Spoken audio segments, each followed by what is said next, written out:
IMA द्वारा संचालित इस प्रोग्राम में जो कि द इलाइट इन के द्वारा होस्ट किया जा रहा, हमारे साथ में आईएमए के वरिष्ठ चिकित्सक और पैनल के सारे मेंबर्स यहाँ पे उपस्थित हैं।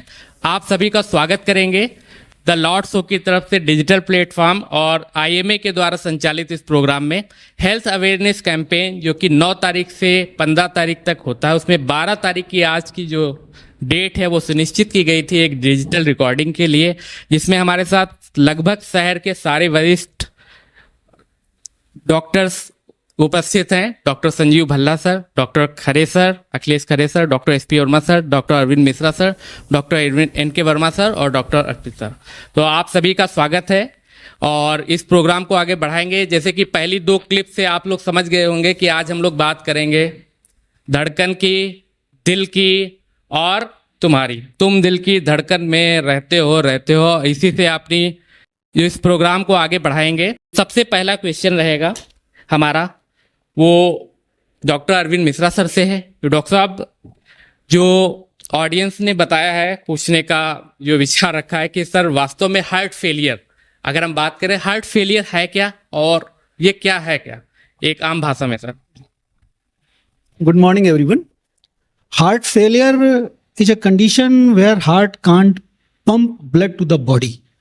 It occurs due to weakness of heart muscles or stiffness of the heart muscles, or heart can't fill the blood. मोटे मोटे शब्दों में कि हार्ट जब हमारा वीक हो जाता है तब हार्ट फेलियर होता है। जब हमारे हार्ट की मसल्स ब्लड को पंप नहीं कर पाती हैं जो हमारी बॉडी की रिक्वायरमेंट है तभी होता है, या ब्लड फिल नहीं हो पाता है। अब इसमें होता है कि हार्ट फेलियर के सिम्टम्स क्या हैं। हार्ट फेलियर के सिम्टम्स, लक्षण जिनको कहते हैं, धीरे धीरे डेवलप करते हैं, कभी कभी सडनली डेवलप करते हैं। धीरे धीरे लक्षण होता है जैसे कुछ भी एक्सर्शन करने पे, कुछ भी एक्टिविटी करने पे सांस फूलना, लेटने पे सांस फूलना, फटीग होना, फेंट होना, वीकनेस लगना, एकदम से दिल की धड़कन का अनियमित होना, तेज होना, उसके साथ सांस फूलना, एकदम से चक्कर आना, चेस्ट पेन होना। कुछ और लक्षण है जैसे भूख न लगना, कंसंट्रेशन एबिलिटी कम हो जाना।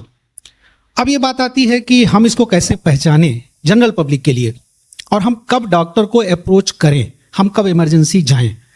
कुछ सिम्टम्स होते हैं जैसे sudden chest pain with dyspnea, fainting attack हो, दिल की धड़कन अनियमित हो, उसके साथ में हार्ट सांस बढ़े, या खांसी आए, जो खांसी ठीक नहीं हो रही है वो खांसी आए और उसके साथ में फ्रॉथी पिंकिश बलगम आए, या जिसमें ब्लड स्पॉट्स हों। जब ऐसे कुछ कंडीशंस हों तो आप डॉक्टर के पास जाएं। अपने आप डायग्नोस करने की कोशिश न करें यूट्यूब और गूगल के माध्यम से। इमरजेंसी में डॉक्टर उसको देखेंगे, समझेंगे, कुछ टेस्ट करेंगे और क्लियर करेंगे कि ये हार्ट फेलियर के कारण है या कुछ और है। कुछ पेशेंट्स जो ऑलरेडी हार्ट फेलियर पे डायग्नोस होते हैं, दवाएं चल रही होती हैं, उनको कब अप्रोच करना चाहिए। उनके सडनली एकदम से लक्षण वर्स हो जाएं, कोई नए लक्षण आ जाएं, या कुछ दिनों के अंदर 5 पाउंड या रफली 2.3 kg का वेट गेन कर जाएं, या सडनली हार्ट एकदम से धड़कन बढ़े, अनियमित हो जाए। ये ऐसे पेशेंट्स को भी डॉक्टर को अप्रोच करना चाहिए, क्योंकि ये लक्षण ये दर्शाते हैं कि आपका हार्ट फेलियर या तो वर्स हो रहा है या आपकी मेडिसिन काम नहीं कर रही है। हार्ट फेलियर एक्चुअली में हार्ट के chambers, left sided failure left ventricle से, या right sided failure right ventricle से, या कभी कभी दोनों तरफ इन्वॉल्वमेंट होता है, बाई वेंट्रिकल फेलियर। हम लोग एक अमेरिकन हार्ट एसोसिएशन ने इसको डिस्क्राइब किया हुआ है, 4 टाइप्स बनाई हैं। Type 1 this is left sided heart failure. इसमें लेफ्ट वेंट्रिकल, जो लोअर लेफ्ट वेंट्रिकल होता है हार्ट का, वो फेल करता है। इसमें ब्लड बॉडी में पंप नहीं होता है, फ्लूइड हमारी लंग्स में इकट्ठा होता है और हमें सांस फूलती है। दूसरा है राइट साइडेड हार्ट फेलियर।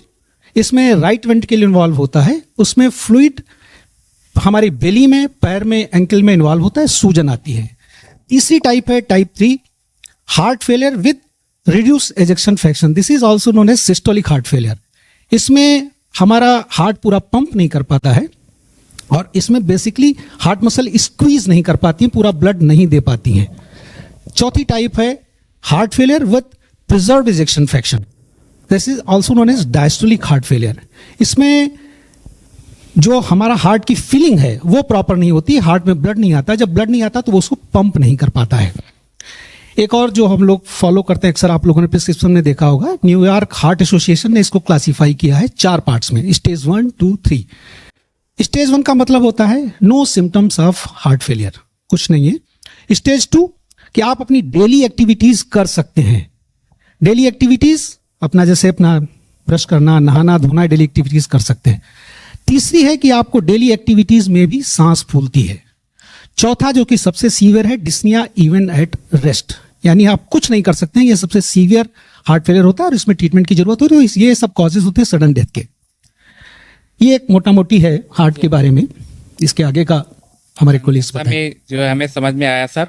और इसी में sir doctor SP Verma sir से जो हमारा अगला सवाल था ऑडियंस के बीच में कि सर इससे बचाव करने के जो आम जवाब है सर, जो एक पेशेंट के लिए जो है। नमस्कार भाई। किसी भी बीमारी का बचाव जो होता है उसके जो मेन कारण होते हैं उन्हीं को बचाना होता है। जी जैसे ब्लड जो हार्ट फेलियर के जो मेन मुख्य कारण है, जी blood pressure, heart attack, obesity और किडनी की बीमारियां, जी ये सब जो है बीमारियां जो कारण ऐसे हैं जिनकी वजह से हार्ट अटैक, हार्ट फेलियर होता है। कॉमनली सबसे ज्यादा यही कॉमन कारण है। बाकी तो तमाम और वो हार्ट के वाल खराब हो जाना, पैदाइशी छेद होना या कुछ बीमारियां जैसे बच्चों में रूमेटिक फीवर में हार्ट फेल होता। जी तो इन चीजों को जितने फैक्टर हैं इन्हीं को हम बहुत अच्छे से कंट्रोल करें तो हार्ट फेलियर से बच सकते हैं। सबसे कॉमन कारण जो आजकल की जनरेशन में obesity, right, weight control, weight management, जितना कम वेट हो, इवन जैसे 5-6 किलो वजन आप घटा लीजिए तो हार्ट फेलियर का इंसिडेंस काफी कम होता है। ब्लड प्रेशर, जितना सख्त आप अपने ब्लड प्रेशर को अच्छे से मॉनिटर करेंगे दवाइयों से, परहेज से, एक्सरसाइज से, नॉर्मल रिकमेंडेशन जो 140, 130, 80 की है, इसके लिमिट में ब्लड प्रेशर अगर होगा तो हार्ट फेलियर कम होगा, बचा हो सकते हैं। और जो हार्ट अटैक जिनको हो चुका है वो अपना regular medication to the level possible, जिस लेवल की एक्सरसाइज कर सकते हैं उतनी एक्सरसाइज जरूर करें जिससे हार्ट को एक्सरसाइज करने की आदत रहे और वो अच्छा काम करे। अच्छा काम है।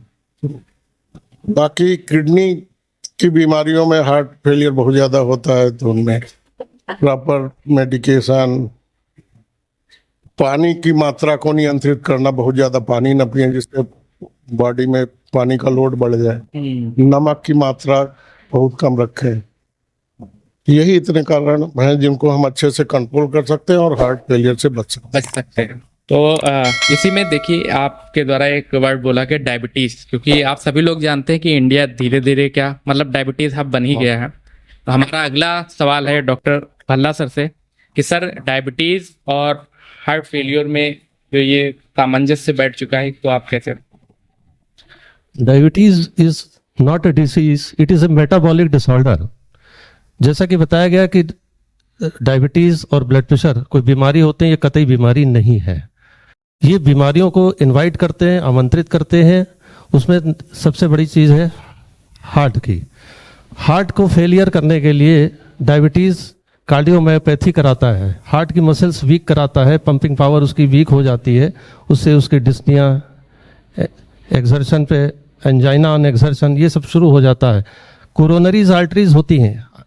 असल में हार्ट के लिए एक जनरल अवेयरनेस के लिए बता दें कि हार्ट में सिस्टम जो होते हैं, एक तो हार्ट के वाल्व्स होते हैं, इन्वॉल्वमेंट, दूसरा चीज़ होती है कि हार्ट की जो मसल्स होती उनकी बीमारी, नंबर 3 हार्ट की जो चारों तरफ झिल्लियाँ होती हैं, पेरिकार्डियम होती, उसकी बीमारी, नंबर 4 हार्ट के चारों तरफ जो खून की नलियाँ हैं उनको कोरोनरीज आर्टरीज बोलते हैं। अक्सर ब्लॉक और ब्लॉकेज में फ़र्क एक आम पब्लिक नहीं कर पाती। ब्लॉक जो होता है और हार्ट में एक सिस्टम चलता है करंट का सिस्टम, ऐसे नोड, एवी नोड, उसके थ्रू जो करंट ऊपर से नीचे चलता है उसको, उसकी एक बीमारी होती है, उसमें हार्ट ब्लॉक बोलते हैं। हार्ट ब्लॉक में हार्ट ब्लॉकेज में फ़र्क है। हार्ट ब्लॉक में ऊपर से करंट नीचे पूरा प्रॉपर नहीं जा पा रहा, जिसकी वजह से हार्ट स्लो चलने लग जाता है। उसकी वजह से फेंटिंग अटैक्स अक्सर होता है कि आदमी चक्कर खा के गिर पड़ता है, उसको हार्ट ब्लॉक हो गया। यानी कि जो हार्ट रेट करीब 60 से 70 के बीच में चल रही होती है, जो नॉर्मली होती है, वो एकदम से 28-30 पर आ जाती है। इससे फेंटिंग अटैक्स वगैरह होते हैं। इसके लिए डायबिटीज़ बहुत बड़ी रिस्पॉन्सिबल चीज़ है। ये शुगर जो है एक तो ये काम कराती, दूसरी एथेरोस्क्लेरोसिस कराती, जो हार्ट के तरफ चारों तरफ खून की नली होती है उसको कोरोनरीज आर्टरीज बोलते हैं। जैसे कि हमारा जनरेटर होता है वो तो पंप कर रहा है, मतलब वो इलेक्ट्रिसिटी जनरेट कर रहा है, लेकिन जनरेटर को खुद के चलने के लिए उसके अंदर तेल डालते हैं हम लोग, वो उसके चैम्बर में जाता है, उसकी पाइपलाइन होती है। ऐसे ही हार्ट जो है वो तो खुद तो पंप कर रहा है बॉडी के अंदर, उसको खुद भी तो खाना पीना चाहिए, तो उसके चारों तरफ खून की नलियां लपेटी होती हैं, 3 मेन आर्टरीज होती हैं। तो ये 3 मेन आर्टरीज होती है वो उसको हार्ट को अपनी सप्लाई कर रही होती है एक पर्टिकुलर एरिया में। तो वो पर्टिकुलर एरिया जैसे राइट कोरोनरी आर्टरी है, राइट साइड का या पोस्टीरियर हार्ट को सप्लाई कर रही होती, उसके अंदर ब्लॉकेज आता है, यानी कि उसके अंदर कोलेस्ट्रॉल का डिपोजिशन हो जाता है। कुछ में धीरे धीरे कोलेस्ट्रॉल का डिपोजिशन होता है, इसको कहते हैं क्रॉनिक स्टेबल एंजाइना, यानी कि पेशेंट चलता है और 100 मीटर या 200 मीटर चलने के बाद उसके ब्लॉकेज के ऊपर निर्भर करता है कि वो कितना चलता है और उसके सीने में दर्द आता है। ये प्राइम सिम्टम्स होता है, इसको बोलते हैं एंजाइना पेक्टोरिस। दूसरी बात यह है कि जैसे होता है ना कि सोसाइटी में ऑल ऑफ सडन उसको प्रॉब्लम हो गई, ऐसा नहीं है, पर्दे के पीछे खेल चल रहा होता है। जब 70% मोर देन 70% हार्ट की नलियां ब्लॉक होती हैं तब ये एंजाइनल सिम्टम प्रोड्यूस करती हैं। 30-40% तो सबका ब्लॉक होता जाता है धीरे धीरे, यानी कि जैसे कि आपको देहाती भाषा में बताना चाहूंगा कि पानी आँख पे चढ़ रहा है, ऊपर गले तक आ गया, कोई प्रॉब्लम नहीं, नाक के ऊपर जब आता है तो आदमी छटपटाना शुरू करता है। एग्जैक्टली इसी तरीके से होता है। और कुछ परसेंटेज में तो ऑल ऑफ सडन जो होता है वो प्लाक जो होता है डिसरप्चर करता है। उसके लिए कई फैक्टर्स होते हैं, जैसे हाई ब्लड प्रेशर वगैरह हुए या शुगर इतनी ज़्यादा बढ़ रही होती है, शुगर ऑल ऑफ सडन एकदम डाउन हो जाती है, उस कंडीशन में ये सब होता है। तो डायबिटीज़ जो है वो शरीर के किसी अंग को नहीं छोड़ती है, चाहे वो किडनी हो, चाहे वो हार्ट हो, चाहे वो ब्रेन हो, चाहे वो आइज़ हो, हर जगह वो अपना डिस्टर्ब करती है बॉडी के लिए। इसलिए जैसे जंगल का राजा शेर होता है, वैसे डायबिटीज जो होती है वो मर्जों के राजा डायबिटीज होती है। डायबिटीज कोई अपनी बीमारी नहीं है, तो इसका प्रिवेंशन बहुत जरूरी है। आजकल फिजिकल एक्टिविटी हमारे बच्चों में निल है। एक पर्सन को 3 से 4 ग्राम नमक रिकमेंडेड है।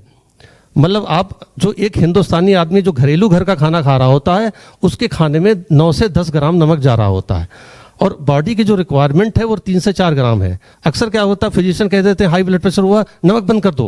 पूरा नमक आप एकदम तरीके से बंद कर दोगे तो बॉडी के अंदर कंडक्शन सिस्टम, जितने भी नर्वस सिस्टम है, वो सोडियम पोटेशियम का उनका कंडक्शन चलता है, वो सब एकदम से डिस्टर्ब हो जाता है। और हार्ट की जो हम लोग की आजकल ब्लड प्रेशर कम करने की दवाइयाँ देते हैं, ये ऑलरेडी ब्लड प्रेशर कम करती है और बॉडी से नमक को बाहर करती हैं। तो थोड़ी सी 3-4 दिन 5 दिन खाने के बाद आपने नमक बंद कर दिया, दवाई भी चल रही है, आदमी ऑल ऑफ सडन चक्कर खा के गिर पड़ता है। राइट। तो ये भी एक तरीके से हेक्टिक ट्रीटमेंट जो है वो गलत है। तो 3 से 4 ग्राम नमक खाना जो है वो ठीक है, आप नमक कम कर दीजिए, अच्छी बात है, लेकिन नमक को बंद नहीं करना चाहिए। हमारे जो बच्चे आजकल बेंगलोर वहां पे जो नौकरी कर रहे हैं वो 17-17 ग्राम नमक खा रहे हैं। रात में व्हाट्सएप चलेगा 3 बजे तक, फिजिकल एक्टिविटी निल है, और उसके बावजूद पार्सल से खाना आ रहा, हस्बैंड वाइफ दोनों पैसे कमाने में लगे हुए हैं। तो वो सिर्फ अपने चल रहा है ना, उसी का फायदा कारपोरेट्स के हॉस्पिटल उठा रहे हैं। अपनी आप जिंदगी के लिए वेंटिलेटर के लिए पैसा इकट्ठा कर रहे हो, आप बीमारी ना पड़ो तो वेंटिलेटर के लिए क्यों पैसे इकट्ठे करोगे भाई? यही कारण है। अच्छा, दूसरी बात यह है कि आजकल जो आप व्हाट्सएप पर देख रहे हैं कि फलाना आदमी खत्म हुआ, 24 साल का लड़का गिर पड़ा ऑल ऑफ सडन, ऐसा क्यों हुआ? ऐसा नहीं है। पर्दे के पीछे खेल चलता रहता है। उस व्यक्ति को या तो पता नहीं है या उस व्यक्ति को पता है और वो उस चीज़ को इग्नोर कर रहा। मैं अपने आप के 30-35 साल के प्रैक्टिकल एक्सपीरियंस में आपको ये बताना चाहूँगा कि इस सोसाइटी के अंदर 30% लोग ऐसे हैं जिनको ये नहीं पता है कि वो ब्लड प्रेशर है उनको, या ये नहीं पता कि वो शुगर है। क्योंकि यहाँ पे ये कंसेप्ट है कि वो आदमी डॉक्टर्स के पास तभी जाता है कि जब उसको कोई तकलीफ पैदा हो। जब आपके कोई तकलीफ नहीं तो बैठे बैठे कोई डॉक्टर पे जाता नहीं है। आप अपनी कार की, स्कूटर की सर्विस पूरे साल में एक बार जरूर कराते हो। अगर भूल भी जाते हो तो कंपनी से फोन आता है कि आपकी सर्विस ड्यू है, लेकिन आप अपने लिए, अपने इतने बड़े शरीर के लिए आप साल में एक बार कोलेस्ट्रॉल की जांच, अपने शुगर की जांच, अपने ब्लड प्रेशर की जांच तो कम से कम कराओ। हमारे पास पेशेंट आते हैं फीवर लेकर के, 220/110 BP लिए बैठे हैं। उनका नापा, उसमें पूछा भाई आपको तो इतना ब्लड प्रेशर, आप दवाई नहीं खाते हो? बोले, उसमें कहते हैं सर मुझे तो 2 साल से। तो हमने कहा भाई दवाई क्यों नहीं खाते हो? मुझे कोई तकलीफ नहीं, मेरी सांस नहीं फूलती, मुझे कोई चक्कर नहीं आता, इसलिए मैं दवाई नहीं खाता हूँ। तो ये आप लोगों को सबको बताना चाहूँगा कि इसकी आप लोग केयर करो। बीपी जो है नापने से उसको दवाई घटानी बढ़ानी है, ना कि किसी सिम्टम पे। जब उसने आपको एक बार पैरालिसिस मार दिया, आपको हार्ट अटैक करा दिया, आपके किडनी डिसऑर्डर करा दिए, आपके रेटिना में हेमरेज करा दिया, तब आपने उसका इलाज चालू किया, तब तक तो आपका काम लग गया। आप उस बीमारी का इलाज करोगे, प्लस आप अपनी फिर ब्लड प्रेशर की दवाई खाओगे, तभी कंट्रोल होगा। इसलिए be aware, prevention is better than cure. अपना ख्याल रखिए। और ऐसे ही सोसाइटी के अंदर 30% लोग ऐसे हैं जिनकी शुगर 350-400 चल रही होती, उनको एक भी सिम्टम नहीं आता है, उनको सीधे पैरालिसिस अटैक पड़ा, हार्ट अटैक पड़ा, वो ऑल ऑफ सडन गिरे। जब हमारे पास आए तो मैंने पूछा, भाई जब उनकी शुगर तो चेक होनी है, जब उनको ब्रेन हेमरेज हुआ या हार्ट अटैक हुआ 370 लिए बैठे। हमने कहा, भाई ये बताओ, ये तुमको शुगर कब से है? बोले, डॉक्टर साहब हमारे तो परिवार में दूर दूर तक नहीं है। तो ये आप लोगों को बताना चाहूंगा कि उस आदमी को पता ही नहीं है, इसलिए वो डॉक्टर पे जाता नहीं। इसीलिए ये इस तरीके के इंसिडेंट्स हो रहे हैं कि लोग अपने कोई डांस करते हुए खत्म हो रहा है, कोई किसी तरीके से खत्म हो रहा है, और नाम हो रहा है कोरोना का कि कोरोना के वैक्सीनेशन में ये प्रॉब्लम हो गई, ये वो। एक दूसरे पे दोषारोपण करने से कोई फायदा नहीं। इतनी अवेयरनेस चालू की गई है डॉक्टर्स के द्वारा, इसलिए आम पब्लिक को ये जानना जरूरी है कि भाई वो अपना सर्विस बॉडी का भी देखे और ख्याल रखे। Thank you very much sir. और जब हार्ट अवेयरनेस प्रोग्राम है तो सर इन चीज़ों को मैनेज करने के लिए जो मैनेजमेंट है वो बहुत ही इंपॉर्टेंट रोल प्ले करता है, और इसीलिए हमारा जो अगला सवाल है डॉक्टर एनके वर्मा सर से ही है कि सर इन चीज़ों को मैनेज कैसे करें। तो लगभग बता ही दिया है कि मैनेजमेंट क्या है, सिम्टम क्या है। पहले तो हमें सिम्टोमेटिक मैनेजमेंट देखना है, पेशेंट के सिम्टम क्या है। Right. पेशेंट किस स्टेज में हमारे पास आया है। पेशेंट का सिम्टम जैसे 3 तरह का हार्ट फेलियर बताया सर ने, कि मिड रेंज है, रेडियोटिक इन्फेक्शन है या प्रिजर्व डिस्क इन्फेक्शन है। कभी कोई पेशेंट आता है उसको कि सिम्टम ही नहीं होता, पेशेंट आता ही नहीं, किसी और चीज़ के लिए आता है, पता लगता है कि इसको हार्ट की दिक्कत है, तो उसमें हमें उसको एडवाइस करना होता है। पहले तो कुछ बेसिक टेस्ट कराने होते हैं कि इसका इटियोलॉजी पता चले, काज क्या होता है। जैसे मेजर काज हमारा हार्ट अटैक का होता है मायोकार्डियल इन्फार्क्शन या डायबिटीज हो गया, हाइपरटेंशन। जो 75% काजेज होते हैं इसके, ये डायबिटीज, हाइपरटेंशन और मायोकार्डियल इन्फार्क्शन होता है, जो हार्ट फेलियर का मेजर काज होता है अबाउट 75% केसेज में। अदर में और कई काज होते हैं, जैसे कोई वाल्वुलर लेजन हो गया, उसके पल्मोनरी डिजीज है, कोई लंग्स की बीमारी है, कोई उसकी वजह से कोई प्रेशर पड़ रहा है हार्ट पे, उसकी वजह से सकता है। और कई चीज़ें होती है कि जैसे पेशेंट को एनीमिया है, वो बहुत लंबे टाइम में एनीमिया रहा, पेशेंट सांस फूलती है, ध्यान नहीं देता है, उसी वजह से पेशेंट हार्ट फेलियर में चला जाता है। जैसे बेसिकली हम लोग ध्यान नहीं देते हैं। और कई पेशेंट तो आते हैं नॉन स्पेसिफिक सिम्टम लेके, गैस्ट्रोइंटेस्टाइनल वाले, जैसे भूख नहीं लगती है, पेशेंट के लीवर में ऊपर, पेट में ऊपर दर्द होता है दाहिनी तरफ, पैरों में सूजन आ जाती है, वो फिर बाद में डायग्नोज हो जाते हैं। तो उसके लिए हमें कुछ बेसिक टेस्ट कराने होते हैं। जैसे मान लिया हम आए, पेशेंट आया तो हमने क्रिएटिन करा लिया गुर्दे की बीमारी देखने के लिए, एक्सरे करा लिया, कोई हार्ट का कोई साइज तो नहीं बढ़ा हो, या कोई पल्मोनरी डिजीज तो उसको लंग की कोई बीमारी तो नहीं है। और ईसीजी करा सकते हैं बेसिक, अगर पेशेंट अफोर्डेबल है तो आप 2D को करा सकते हैं, इससे कोई हार्ट का स्ट्रक्चरल डिजीज, कोई वाल्वुलर डिजीज है वो पता चल जाएगा। उसके बाद हमें एटियोलॉजी पता करने के बाद हमें मैनेजमेंट क्या करना है उस पर जाना होता है। तो अगर पेशेंट हमारे पास बहुत मोस्टली पेशेंट सीवियरिटी के साथ ही आते हैं हमारे पास, जो बहुत दिक्कत हो जाती है। जैसे अभी अरविंद मिश्रा सर ने बताया कि 4 कैटेगरी होती है अमेरिकन न्यूयॉर्क हार्ट एसोसिएशन के अकॉर्डिंग। ग्रेड 1-2 तक पेशेंट आता ही नहीं हम लोगों के पास है।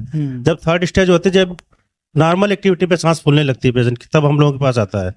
तब हमें शुरुआत करनी है भाई, सबसे पहले तो होता है कि पेशेंट का इटियोलॉजी पता करी जाए। मोस्टली वो ओवरलोड के साथ आते हैं, तो सबसे पहले हमारा फर्स्ट स्टेप होता है कि पेशेंट का जो वॉल्यूम ओवरलोड है उसको कम किया जाए।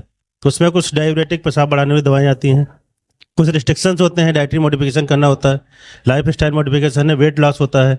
तो इसमें जैसे सर ने बताया कि आप बहुत अगर सॉल्ट कम कर देंगे तब भी दिक्कत होगी, पेशेंट का सोडियम कम होगा, कंफ्यूजन में जाएगा, हार्ट की दिक्कत और बढ़ सकती है। राइट। तो उसमें जो एडवाइजेबल होता है लेस देन 6 ग्राम नमक होता है पर डे का।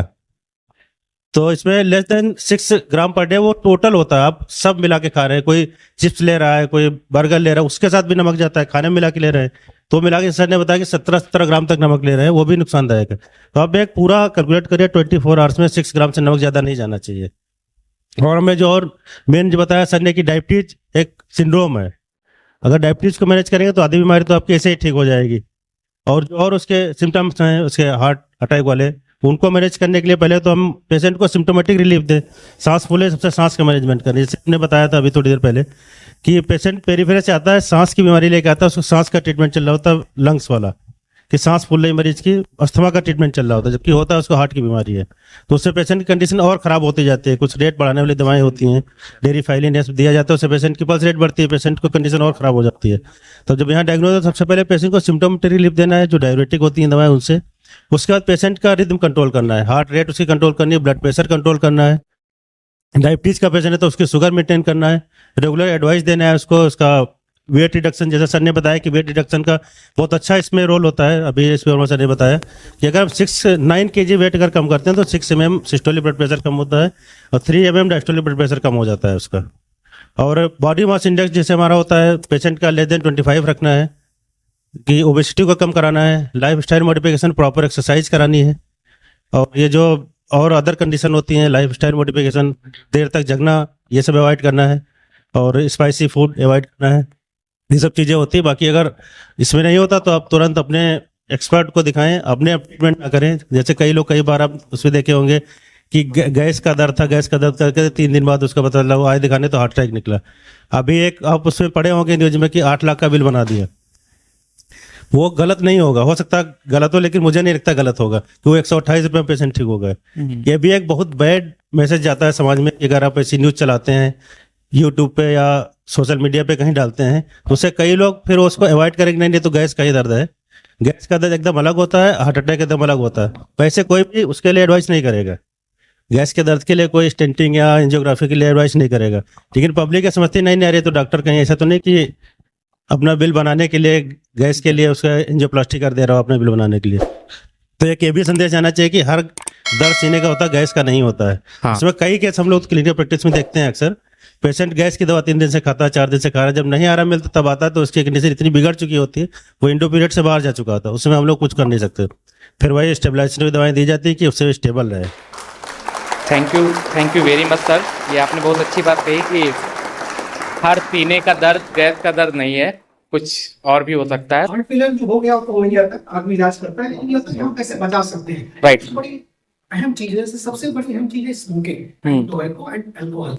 इसको छोड़ना बहुत जरूरी है। अगर आप स्मोकिंग क्विट करते हो, टोबैको क्विट करते हो, तो आप बहुत ज्यादा हार्ट की बीमारी से बचते हो। इवन जिनका हार्ट ट्रांसप्लांट होता है, अगर आप ये क्विट नहीं करोगे तो हार्ट ट्रांसप्लांट मना किया। राइट। दूसरा होता है आप प्रॉपर स्लीप लें। आजकल की आपाधापी में हाई प्रोग्राम ये है कि नींद नहीं आती, और अगर आप 7 घंटे नींद लेते हो तो हार्ट की स्ट्रेस कम करिए, एक्सरसाइज करिए, और एक जो अहम चीज है कि दर्द हुआ जाके दुकान से दवा खा ली। कुछ एनेस्थेटिक्स होते हैं, इबुप्रोफेन, आइबुप्रोफेन, नेप्रोक्सिन, ये हार्ट को वीक करते हैं, हार्ट फेलियर का काज बनते हैं। अपने आप मेडिकेशन से बचिए। कोई दिक्कत हो तो जाइए, फॉर गॉड से। क्लिनिक में बहुत लोग आते हैं, इतना बड़ा पथन्ना बना के एक नया सिस्टम शुरू हो गया है कि पूरा एक हेल्थ चेकअप करा लाया और रख दिया सामने। उसमें ऐसी जांचें होती जो हम लोगों ने पढ़ी नहीं। हाँ, अब ये ट्रेस एलिमेंट पे बताइए, मैं बोल देता हूँ भाई मुझे नहीं आता, मैंने नहीं पढ़ा, इसको छोड़ो। जो जरूरी चीजें हैं उनको करना चाहिए। आप मॉडिफिकेशन करें, लाइफस्टाइल मॉडिफिकेशन करें, पूरी नींद लें, अल्कोहल को क्विट करें। अल्कोहल हार्ट मसल को वीक करता है। एरिथमियाज के पेशेंट है तो में एरिथमियाज करता है, हार्ट फेलियर करता है। स्मोकिंग छोड़ें, टोबैको छोड़ें, और एक हेल्दी लाइफ जिएं, रिलैक्स रहें। ये चीजें हार्ट की बीमारियों को बहुत हद तक बचाती है।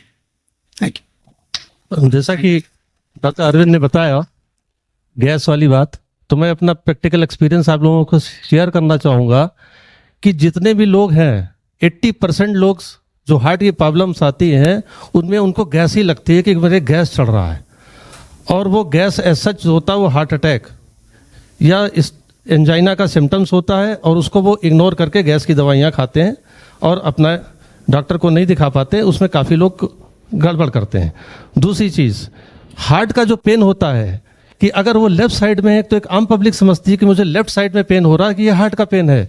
ऐसा ज़रूरी नहीं है। मोस्ट ऑफ द केसेस में हार्ट का पेन जो होता है वो मिड लाइन पेन होता है, हमेशा बीच में दर्द होता है। जो बॉडी के यूनिलेटरल ऑर्गन होते हैं उनमें हमेशा मिड लाइन पेन होता है। जैसे हमारे कुछ मेडिकल स्टूडेंट्स भी यहाँ पे बैठे हुए हैं, उनको मैं बताना चाहूँगा, जैसे गॉल ब्लैडर एक सिंगल ऑर्गन है, तो गॉल ब्लैडर का भी मोस्टली पेन जो होता है मिड लाइन होता है। ऐसे ही हार्ट जो है सिंगल ऑर्गन है, उसका मिड लाइन पेन होता है मोस्ट ऑफ द 90% केसेस में। ऐसे जैसे किडनी 2 हैं तो 2 का पेन, एक में राइट का एक में लेफ्ट का, तो अलग अलग पेन होता है। दूसरी चीज़ बताना चाहूँगा कि जैसे हमारे पास पेशेंट कंप्लेन करता है कि मैं साइकिल चलाता हूँ, साइकिल चलाता है, कहता कि 100 मीटर 200 मीटर जाता हूँ, उसके बाद मेरे चेस्ट पेन होता है, और वो जहाँ पे साइकिल रोक के खड़ा हो जाता है उसका चेस्ट पेन गायब हो जाता है। इसको कहते हैं स्टेबल एंजाइना। एंजाइना कई तरीके के होते हैं, unstable angina, stable angina, Prince metal angina, इस तरीके से होते हैं, विस्तार में नहीं जाना चाहूँगा। तो अब उसके बारे में मैं बताना चाहूँगा कि वो पेशेंट जब किसी डॉक्टर पे आता है तो डॉक्टर कहता है भाई एक ईसीजी कराओ, उस पेशेंट का ईसीजी होता है, उस पेशेंट का ईसीजी जो है वो 80% ईसीजी नॉर्मल ईसीजी होते हैं। उस देखिए मैंने अभी एक चीज़ आपको बताई थी कि हार्ट में जो पेन होगा वो मोर देन 70% ब्लॉकेज होता है कोरोनरीज और आर्टरीज में, तब वो पेन देना शुरू करता है। लेकिन जब साइकिल वाला आदमी जब साइकिल चला रहा है या आप तेज चल रहे हो, ब्रिस्क वॉक कर रहे हो, उसके बाद भी आपको पेन आ रहा है, तो इसका मतलब ये है कि आपका ब्लॉकेज जो है मोर देन 70% तो है ही है। और 70% के ब्लॉकेज के बाद आप ईसीजी कराने जाते हो तो उस पेशेंट का ईसीजी जो है नॉर्मल आता है।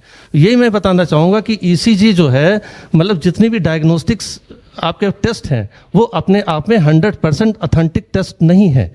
ऐसे ही ऐसे टेस्ट फिर हम लोग उसका ट्रीटमेंट हार्ट का लिख देते हैं तो पेशेंट आर्गूमेंट करता है कि डॉक्टर साहब मुझे क्या है, हमने कहा हार्ट की तकलीफ, बोला इसमें क्या आया, हमने कुछ नहीं आया, इसमें नॉर्मल है। तो फिर आप कैसे कहते हो, पढ़ा लिखा आदमी है वो, हम लोग से बहस करता तो उससे कहता हो जाओ टीएमटी कराओ जाओ करके, उसमें पॉजिटिव आएगा। तो इस तरीके से जितने डायग्नोस्टिक सेंटर्स हमारे पास खुले हुए हैं उनमें मैं बताना चाहूँगा कि जितने पेरीफेरी में डॉक्टर्स हैं जो अनअवेयर हैं वो क्या करते हैं, चेस्ट पेन किसी को हुआ तो डायग्नोस्टिक सेंटर पे भेज देते हैं कि जाओ ईसीजी कराओ, ईसीजी उसका नॉर्मल आता है तो गांव का मरीज है उससे कहते हैं कि कहें डॉक्टर साहब क्या हुआ, कहें भाई हवा लग गई तुमको, उसको हार्ट अटैक है, ईसीजी में तुरंत आया नहीं, वो शाम को मरीज हवा हो जाता है क्योंकि उसको हार्ट अटैक था। तो इसलिए आपको अवेयर कराना चाहूँगा कि हार्ट अटैक में आपको हुआ है, आपको चेस्ट पेन हुआ, मिड लाइन चेस्ट पेन हुआ है, गैस बन रही, आपका ईसीजी नॉर्मल है, इसको हल्के में मत लो, वेट एंड वॉच करो। 2.5 घंटे से 3 घंटे के बाद ट्रोपोनिन टी टेस्ट कराना चाहिए। आजकल क्या है, चेस्ट पेन पहुंचा, ईसीजी में नहीं आया, टॉप टी करा लो, टॉप टी तुरंत आधे घंटे के अंदर टॉप टी भी आ गया, वो भी निगेटिव है, लेकिन उसको हार्ट अटैक तब भी है क्योंकि टॉप टी के लिए कम से कम उस एंजाइम्स को आने के लिए ब्लड के अंदर 2.5 से 3 घंटा लगता है। उतना समय आप दो, वेट एंड वॉच करो, उसके बाद फिर शाम को ईसीजी कराना चाहिए उसको, उस पेशेंट को, तब उसको छोड़ना चाहिए। इस तरीके से हल्के में नहीं छोड़ना चाहिए। इस तरीके से पेशेंट को जब ईसीजी में नहीं आता तो कहते हैं ईको करा लो। मैं आपको ये भी बताना चाहूँगा कि माइनर हार्ट अटैक जो है वो ईसीजी पकड़ लेता है, ईको नहीं पकड़ता है। जब तक कि ट्रांसमुरल एमआई नहीं होता है, दीवार आर से पार छेद नहीं होती है, तब तक अक्सर जो है वो ईको नहीं बताता है, और ईसीजी तब भी बता देता है कभी कभी। तो ईसीजी अपने आप में ऑथेंटिक है, वैसे कुछ केसेस में ईको बताता है, ईसीजी नहीं बताता है। इस तरीके से जो 100% जैसे किसी का टीएमटी पॉजिटिव करते हैं, जो ट्रेडमिल टेस्ट होता है जिसमें पट्टे पे चलते हैं हम लोग, अक्सर वो भी पॉजिटिव बताते बताते कोरोनरीज आर्टरी के अंदर ब्लॉकेज नहीं निकलता है, जबकि टीएमटी भी पॉजिटिव होते हैं। Thank you very much sir ये नॉलेज शेयर करने के लिए। और ऑडियंस में भी बहुत सारे सवाल आ चुके हैं, तो एक ऑडियंस का सवाल लेना चाहेंगे। मैम आप अपना नाम बताइए, किससे सवाल पूछना चाहती हैं? ये sir good morning sir, my self Amandeep. और मेरा सर आप लोगों ने बताया हार्ट के बारे में बहुत सारी चीज़ें, तो मेरा एक क्वेश्चन है, हमें किस एज में हार्ट चेकअप करवाना चाहिए जिससे हमें हार्ट अटैक से बचा जा सके? तो सर मुझे नाम नहीं। Thank you very much. और इनका जो सवाल है सर वो है रिलेटेड कि किस एज में टेस्ट कराना चाहिए। जो अगर आप हेल्दी हैं और अगर आपको कोई दिक्कत नहीं है, पहले कोई हिस्ट्री नहीं है, तो नॉर्मली ये कहा जाता है कि 30-35 ईयर ऑनवर्ड आपको अपना रेगुलर चेकअप कराते रहना चाहिए। लेकिन अगर आपको कोई प्रॉब्लम है, डायबिटीज़ है, ब्लड प्रेशर है या कोई कार्डिक डिजीज, तो आपको रेगुलरली 6 महीने से लेकर 1 साल के बीच में रेगुलर टेस्ट कराते रहने चाहिए। बट इसका मतलब ये नहीं कि आप बिल्कुल हेल्दी हैं तो अपने आप को इन्वेस्टिगेट न कराएं। 40 साल एक ऐसा समय होता है कि जहाँ से बीमारियाँ, कहते हैं आदमी को अलर्ट हो जाना चाहिए। और अगर आप रिस्क फैक्टर में हैं, आपकी फैमिली हिस्ट्री डायबिटीज़ की है, ब्लड प्रेशर की है, आप स्मोक करते हैं, आप टोबैको लेते हैं, आप अल्कोहल लेते हैं, तो आपको थोड़ा अर्ली अलर्ट रहना चाहिए। एक चीज़ और बताना चाहूँगा कि कोई भी आदमी अगर वो ऑल ऑफ सडन किसी जिम में जाता है और वेट लिफ्टिंग या इस तरीके के रिगरस एक्सरसाइजेस करता है, पहली चीज़ ये है कि उसको अपना ईसीजी ज़रूर पहले करा लेना चाहिए। ईसीजी के अंदर ऐसी चीज़ें हैं, कभी कभी वाल्व की खराबी आती है, कभी कभी राइट बंडल ब्रांच भाग या लेफ्ट बंडल ब्रांच भाग या क्यूटी प्रोलॉन्ग इंटरवल होता है। ये सब चीज़ें जो है एक्सरसाइज को जाके वर्सन करेंगी, आदमी को कोलैप्स करवाती हैं।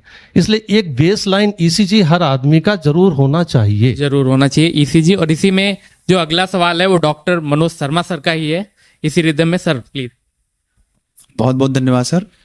जैसा कि हम सब लोगों ने अभी देख लिया कि हम लोगों को जांच कराने का, जो पहले हम लोग कभी जानते थे कि ये जैसे सर ने बताया कि ये एक ओल्ड एज की बीमारी हुआ करती थी, तो आज के सिनेरियो को देखते हुए सर आप लोग क्या रिकमेंड करेंगे कि हम लोग लगभग किस एज से अपना ईसीजी वगैरह कराना शुरू कर सकते हैं? जैसे आजकल हम लोग रोज देखते हैं टीवी में कुछ कोई इंसिडेंस आ गया, कुछ फेसबुक पे कोई ना कोई वीडियो आ गया, तो लोग डरे हुए हैं sir.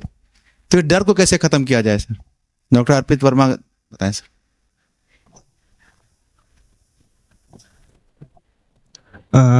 Good morning, boss, and everyone also, senior faculty members. जो एज है बीमारियों की, जैसे हार्ट अटैक है, बीपी का बढ़ जाना है, वेट का बढ़ जाना है, और बाकी और भी चीज़ें हैं जो कि अमूमन ये 40 साल के बाद होती हैं, या 50 साल के बाद होती हैं, या 60 साल के बाद होती हैं। ये देखा गया है पिछले कुछ सालों में कि हमारी यंग पॉपुलेशन जो है, यंग पॉपुलेशन में there is are increases the risk, मतलब जो पॉसिबिलिटी है, जो रिस्क है वो बढ़ रहा है बिटवीन 20 to 30 ऑल्सो। हम ये नहीं कह सकते कि भाई 20 साल का है कि 22 साल का है तो इसको नहीं हो सकता। द यंगेस्ट MI जो हम लोगों ने देखा है अराउंड 2022 देखा है, तो ये नहीं कह सकते कि यंग लोगों को नहीं हो सकता, but youngs are more at high risk because lifestyle is not correct. Lifestyle correct नहीं है, dietary habits are true, this is true that dietary habits are worst. इसमें सुधार करने की बहुत ज़्यादा जरूरत है। और अगर टेस्टिंग की बात है, टेस्टिंग में the persons which are more than age 50 और 60 उनमें तो होना ही चाहिए रेगुलर इंटरवल्स पे, पर जो यंग एज हमारा है, जो यथ है, उसको एट रेगुलर इंटरवल्स कराना चाहिए। बिकॉज सब जानते हैं उसका कारण क्या है, स्ट्रेस फैक्टर है। स्ट्रेस फैक्टर छोटे शहरों में उतना ज़्यादा नहीं है, बड़े शहरों में ज़्यादा है। And the reason is also that pollution है, स्मोकिंग है, अल्कोहल है। The rate of alcohol and smoking are increasing. तो उससे ये सब चीज़ें जो हैं, हार्ट अटैक हो, चाहे वेट गेन हो, चाहे बीपी का बढ़ जाना हो, दीज आर इंक्रीजिंग। हम लोग सोचते हैं, हम लोग जानते हैं, पर वो आम पब्लिक नहीं जान रही। आम पब्लिक को संदेश देने की जरूरत है कि भाई सब लोग सावधान रहें, सब लोग होशियार रहें, चीज़ों को जानें, जो लक्षण आ रहे हैं उनको हल्के में ना लें, क्योंकि हल्के में लेते हैं। सच्चाई अगर जाने हम लोग तो हल्के में लेते हैं, हम लोग नहीं लेते लेकिन लोग लेते हैं। दो आर नॉन मेडिकल्स, है ना। तो हम लोग को ये सब जागरूकता फैलाने की जरूरत है कि हाँ भाई the person which are less than 30 उनको और भी ज़्यादा ध्यान रखना है। Thank you very much sir आपके इस दौर के लिए। और सर आई सेड जैसे जिन लोगों ने वैक्सीन ली है कोविड-19 की, तो इन लोगों को हार्ट अटैक्स आ रहे हैं जैसे लोगों को, तो लोग बोलते हैं उसकी वजह से आ रहे हैं। इस बात में कितनी सच्चाई है? सर जो पेशेंट रहे पहले कोरोना के and then the post COVID era जो भी रहा, उसमें ये देखा गया कि the multiple cases of COVID are with thrombosis. अब क्यों थ्रोम्बोसिस हो रहा है किसी को नहीं पता, बस इतना पता है कि देयर इज थ्रोम्बोसिस। लेकिन जो समझ में आता है, जो रिसर्चेस हुई हैं पहले और अभी भी जो कंटिन्यूसली हो रही हैं रिसर्च सेंटर्स पे, उसमें यह है कि देयर आर थ्रोम्बोसिस है और वो ज्यादा सिविरिटी में है। इतना सिविरिटी में है कि वो किसी भी रूप में सामने आ रहा है। हम नहीं कह सकते कि वो हार्ट अटैक कराएगा, हम नहीं कह सकते कि वो किसी भी और तरह की बीमारी कराएगा, लेकिन करा रहा है।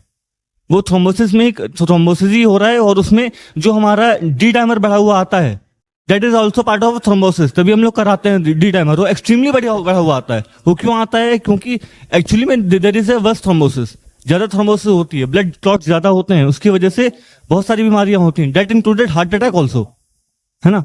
तो उसमें ये सब चीजें आती हैं। रेस्पिरेटरी डिजीज भी उससे वर्स्ट होती हैं, न्यूरोलॉजिकल डिजीज भी उससे वर्स्ट होती हैं। तो multiple organ system are involve in, क्योंकि वहां पर थ्रोम्बोसिस का रेट ज्यादा है। Thank you very much sir. तो ये बड़ा विवादित क्वेश्चन है, इस पर रिसर्च भी चल रही है, बहुत विवादित क्वेश्चन है, इस पर अभी कोई कंसेंसस नहीं है। जैसे डॉक्टर भल्ला ने कहा, पर्दे के पीछे खेल चलता है। हम लोग ओपीडी में देखते हैं, पेशेंट आते, इधर कई MI पेशेंट आए, उसमें देखा है उसमें हिस्ट्री थी, वो ब्लड प्रेशर नहीं जान रहे थे, वो डायबिटीज नहीं जान रहे थे, अपना कोलेस्ट्रॉल मैनेज नहीं कर रहे थे, उसमें हुआ। एक बात नोन है जो बताया गया, कोविड-19 वायरस मायोकार्डाइटिस करता है, हार्ट मसल को इन्फ्लेम करता है, उससे एरिथमियाज होती है, उससे दिक्कत हो सकती है, सडन डेथ हो सकती है। बट कोविड पर से, कोविड में basically cause of death thrombosis था, ब्लड क्लॉट्स बनते थे, उससे दिक्कत होती थी, उसका इलाज हो गया, चीज निकल गई। वैक्सीनेशन बहुत जरूरी था, कोविड का एरा आप सबको याद होगा क्या हालत थी। नहीं होता तो पता नहीं क्या होता, कितने मरते। लेकिन हम लोग आज यहाँ बैठे हैं भगवान की दया से, और सरकार ने बड़ी मेहनत की, हमको सरकार को अप्रिशिएट करना चाहिए इस बात के लिए। हर बात के लिए क्रिटिसाइज नहीं करना चाहिए, ये भी बात है। सेविंग्स पे सेंचुरीज पे क्या होता है time will tell, but itself ये प्रॉब्लमेटिक बीमारी है। जैसे तो कई लोग कहीं तो गार्ड्स बन रहे हैं, उसे काट देते हैं। इस पे आई थिंक अभी तक कोई कंसेंसस नहीं है, तो क्या तो कोई कंसेंसस नहीं है। जितने लोगों की बातें और हम लोग बात करते हैं। Thank you very much. और इसी क्रम में एक अगला क्वेश्चन भी हम लोग ऑडियंस से लेंगे, और ऑडियंस में इस बार डॉक्टर अरविंद दीक्षित सर ही हैं हमारे साथ में, तो उनका एक सवाल है, उनसे लेंगे प्लीज। Good morning everyone. मैं doctor Arvind Dixit doctor SP Verma sir से क्वेश्चन पूछना चाह रहा था कि जैसे रिमोट एरियाज में कोई पेशेंट है, कोई आम पब्लिक में है, उसको चेस्ट पेन या ब्रीथिंग स्टार्ट हुई, अब बेचारा उस टाइम पर वो क्या करे? रिमोट एरियाज में हमारे हेल्थ फैसिलिटी बहुत अच्छी तो नहीं है, डॉक्टर्स अवेलेबल नहीं होते हैं, तो ऐसे में उसको क्या करना चाहिए?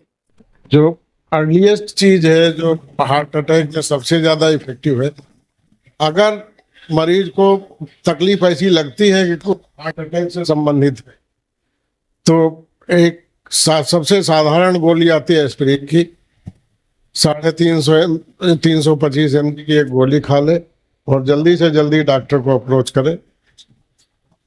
यही कर सकते हैं, इसके आगे और खुद कुछ नहीं कर, इसके अलावा कुछ नहीं कर सकते एस्पिरिन की। तो इस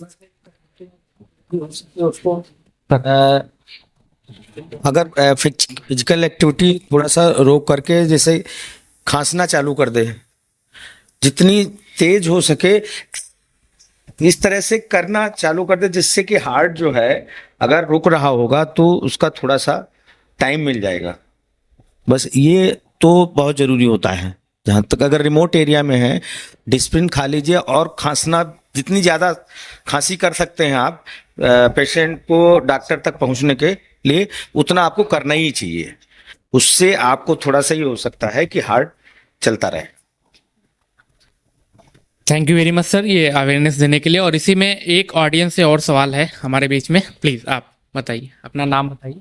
मेरा नाम आकाश श्रीवास्तव है।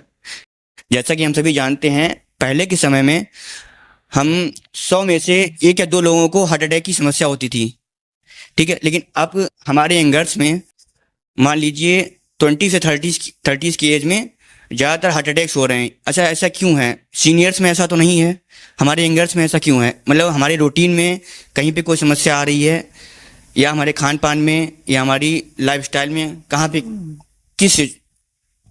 ये देखिए क्वेश्चन बहुत अच्छा है, थोड़ा मैं इसका डिटेल आंसर देना चाहूंगा। जो हम लोग बहुत सीनियर हो गए, पुराने हो गए, संसप्ताती और सर हमारे और पुराने हैं। हम लोग जब मेडिकल कॉलेज में थे तो इतने केसेस हम लोग नहीं देखते थे। और ये सब जो आजकल मॉडर्न चीजें अवेलेबल हैं, फास्ट फूड, पिज्जा, बर्गर, ये दुनिया भर का क्या क्या है, ये चीजें उपलब्ध नहीं थी।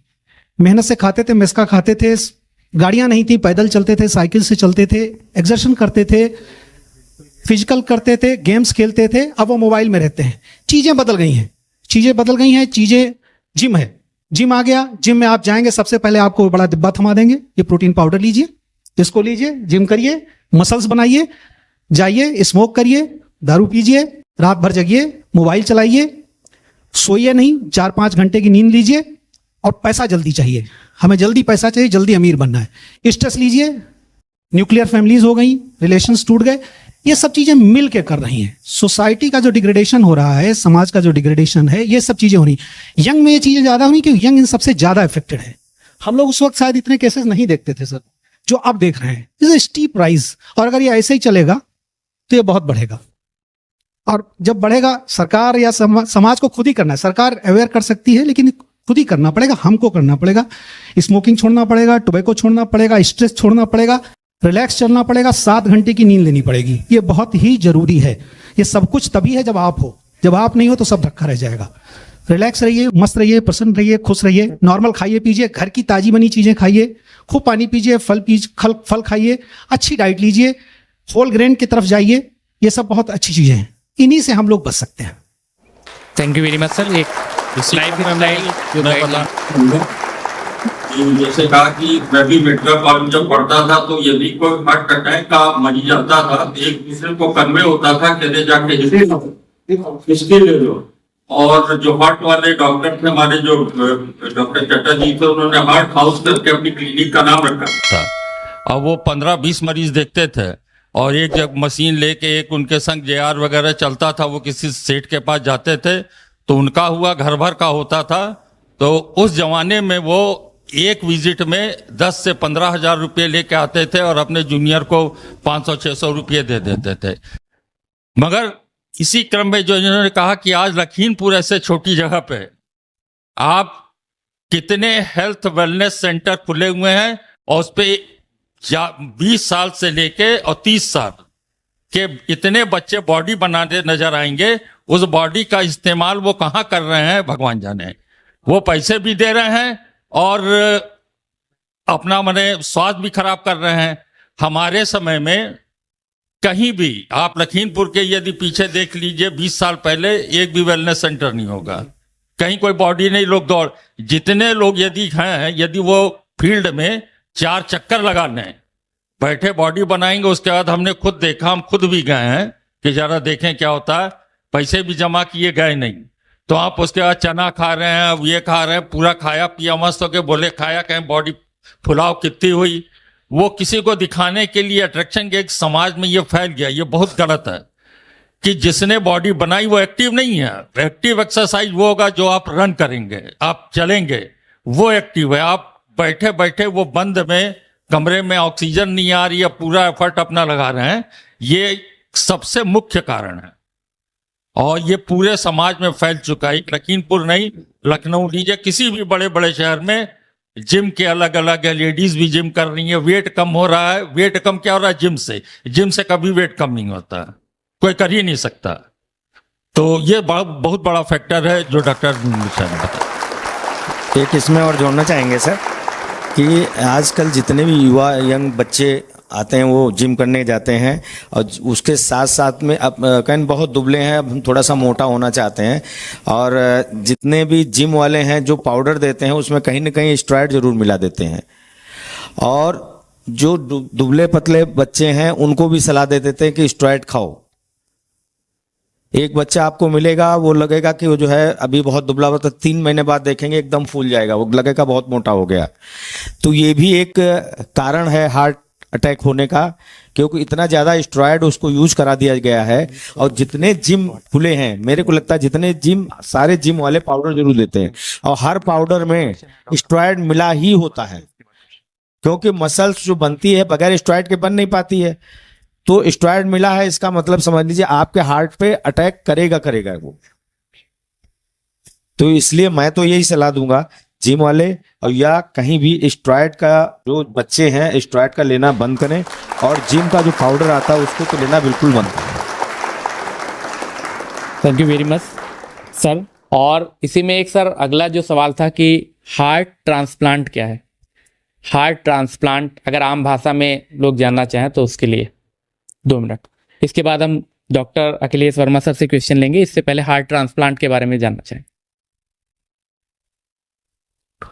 हार्ट ट्रांसप्लांट जो है सबसे पहले अफ्रीकन डॉक्टर ने किया था शुरू इसको, और इसमें यह था कि सबसे पहले पिग का जो सुअर होते हैं उनका इम्प्लांट किया गया था और वो करीब 6 डेज के लिए आदमी सरवाइव किया था। ओके। उसके बाद ये धीरे धीरे इसमें परिवर्तन होते रहे।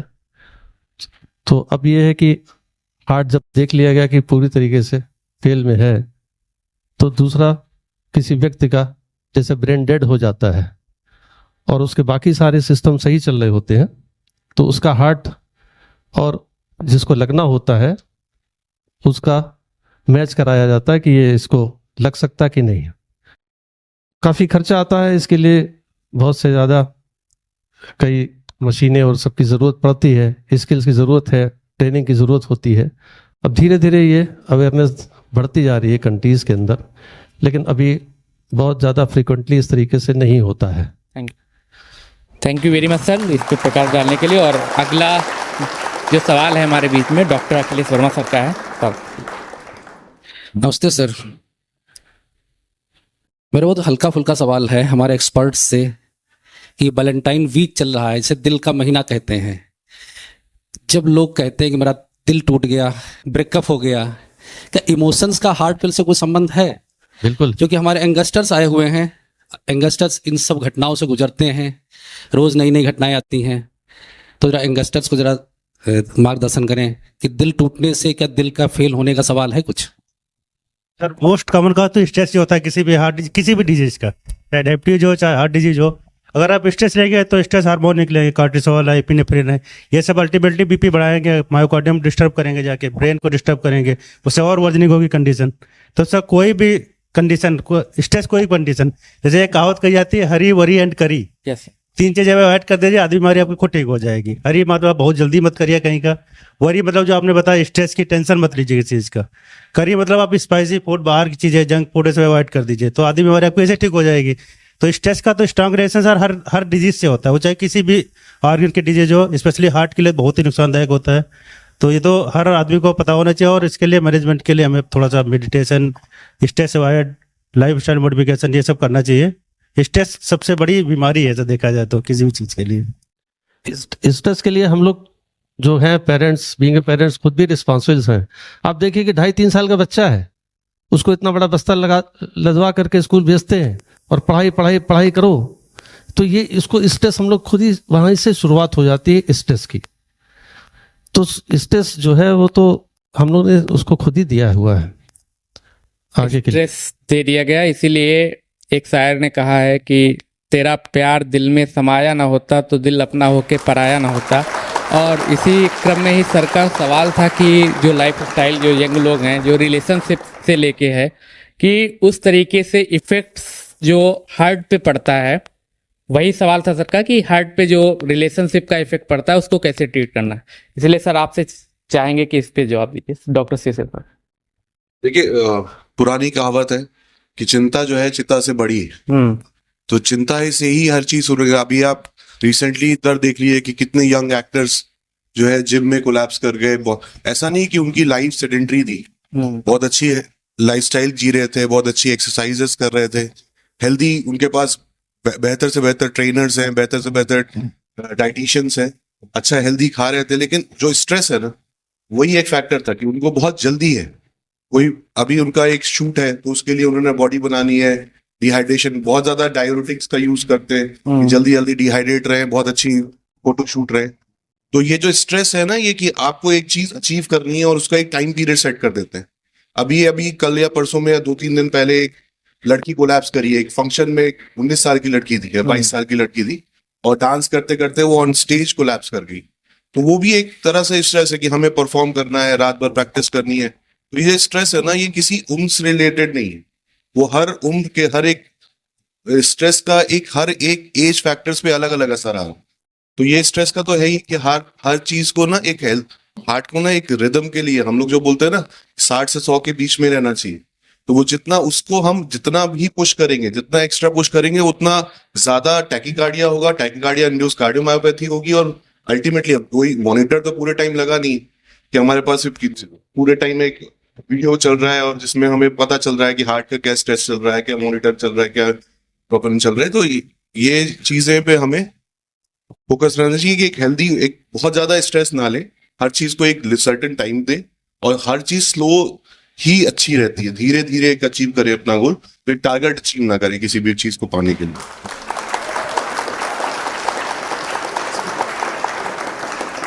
Thank you very much. और इसी में जो क्रम में सर मैं ये जानना चाह रहा था कि जैसे किसी को हार्ट की कोई दिक्कत होती है, ईसीजी और उसके अलावा जो इको है, क्या कोई ऐसा डिटेक्टर पैटर्न होता है जो सिंड्रोम को बता सकते, जैसे कुछ एचएससीआरटी का होता है? क्या आप लोगों ने ऐसा प्रैक्टिस में देखा है कि अगर किसी का एचएससीआरटी पढ़ा होता है तो वो प्रिडिक्टिव मार्कर की तरह काम करता है कि उसको एक्यूट स्पोर्ट सिंड्रोम होने का जाता है? क्या ऐसा मतलब या एक हमने सुना था नया एडिको कैंब्रिंग, अगर वो भी किसी की बॉडी में एलिवेटेड होता है तो फिर उसको चांस होता है, ज्यादा चांस होता है एसीएस हो सकता है। तो सर क्या ऐसा होता है कि एचएससीआरटी वगैरह का कुछ रोल है एडिको में, मतलब वो अर्ली प्रेडिक्शन बता सकते हैं कि इसको एसीएस हो सकता है पेशेंट को? सर मैं इनके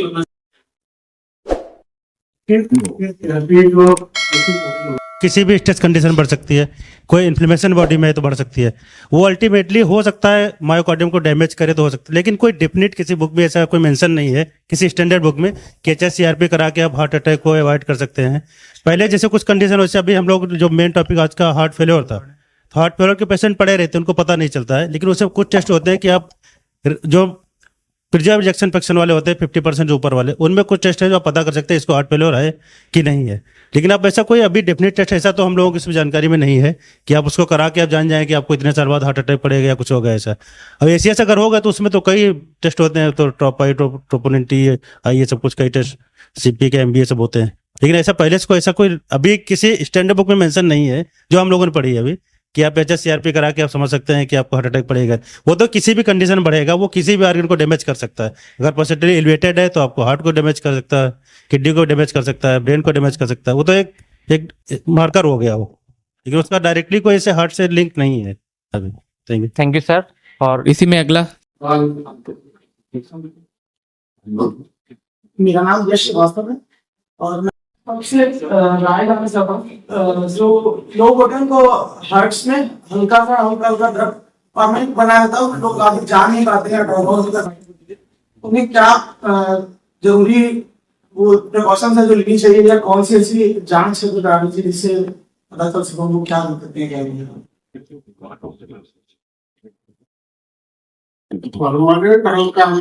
होता रहता है ये, मतलब हार्ट का पेन होना अनलाइकली है। ये हार्ट जिस मतलब चेस्ट के अंदर रहता है, तमाम सारे स्ट्रक्चर ऑफ हार्ट होती होते हैं, अन्य ऑर्गन्स को भी जांच करके देख लेना चाहिए कि कहीं हड्डी में कैल्शियम का कमी तो नहीं है, कहीं स्किन में हार्पिस का इन्फेक्शन तो नहीं हुआ, तो उसकी वजह से नसों का दर्द तो नहीं है।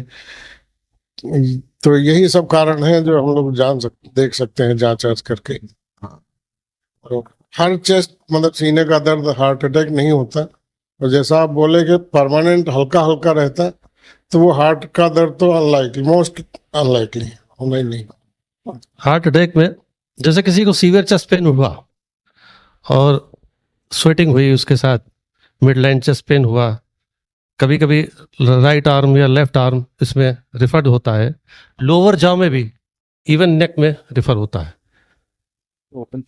इपीगैस्ट्रियम यानी कि पेट का जो अम्बलाइकस का ऊपर वाला हिस्सा है, अक्सर इंफीरियर वाला एमाइज जो होते हैं, राइट कोरोनरीज आर्टरीज में जो ब्लॉकेज होते हैं, वो ऊपर के अपर इपीगैस्ट्रियम में भी उसका पेन होता है, जिनको लोग गैस भी समझते हैं। लेकिन अम्बलाइकस यानी कि जो नाभि है उसके नीचे का जो पेन होता है, वो मोस्ट ऑफ द केसेस में हार्ट के पेन रिपोर्टेड नहीं है। अगर किसी भी व्यक्ति को अगर आधे से पौने घंटे से 1 घंटे तक चेस्ट पेन हो गया और रुक गया स्वेटिंग के साथ, तो इसका मतलब वो हार्ट अटैक की संभावना, प्रबल संभावना है कि हार्ट अटैक हो गया।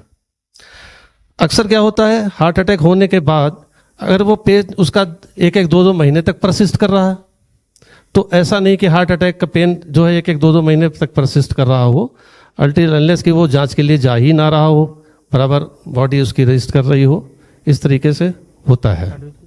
Thank you very much sir, thank you. मैं इसमें बस एक ऐड करूं, जैसे आप पूछ रहे हैं कि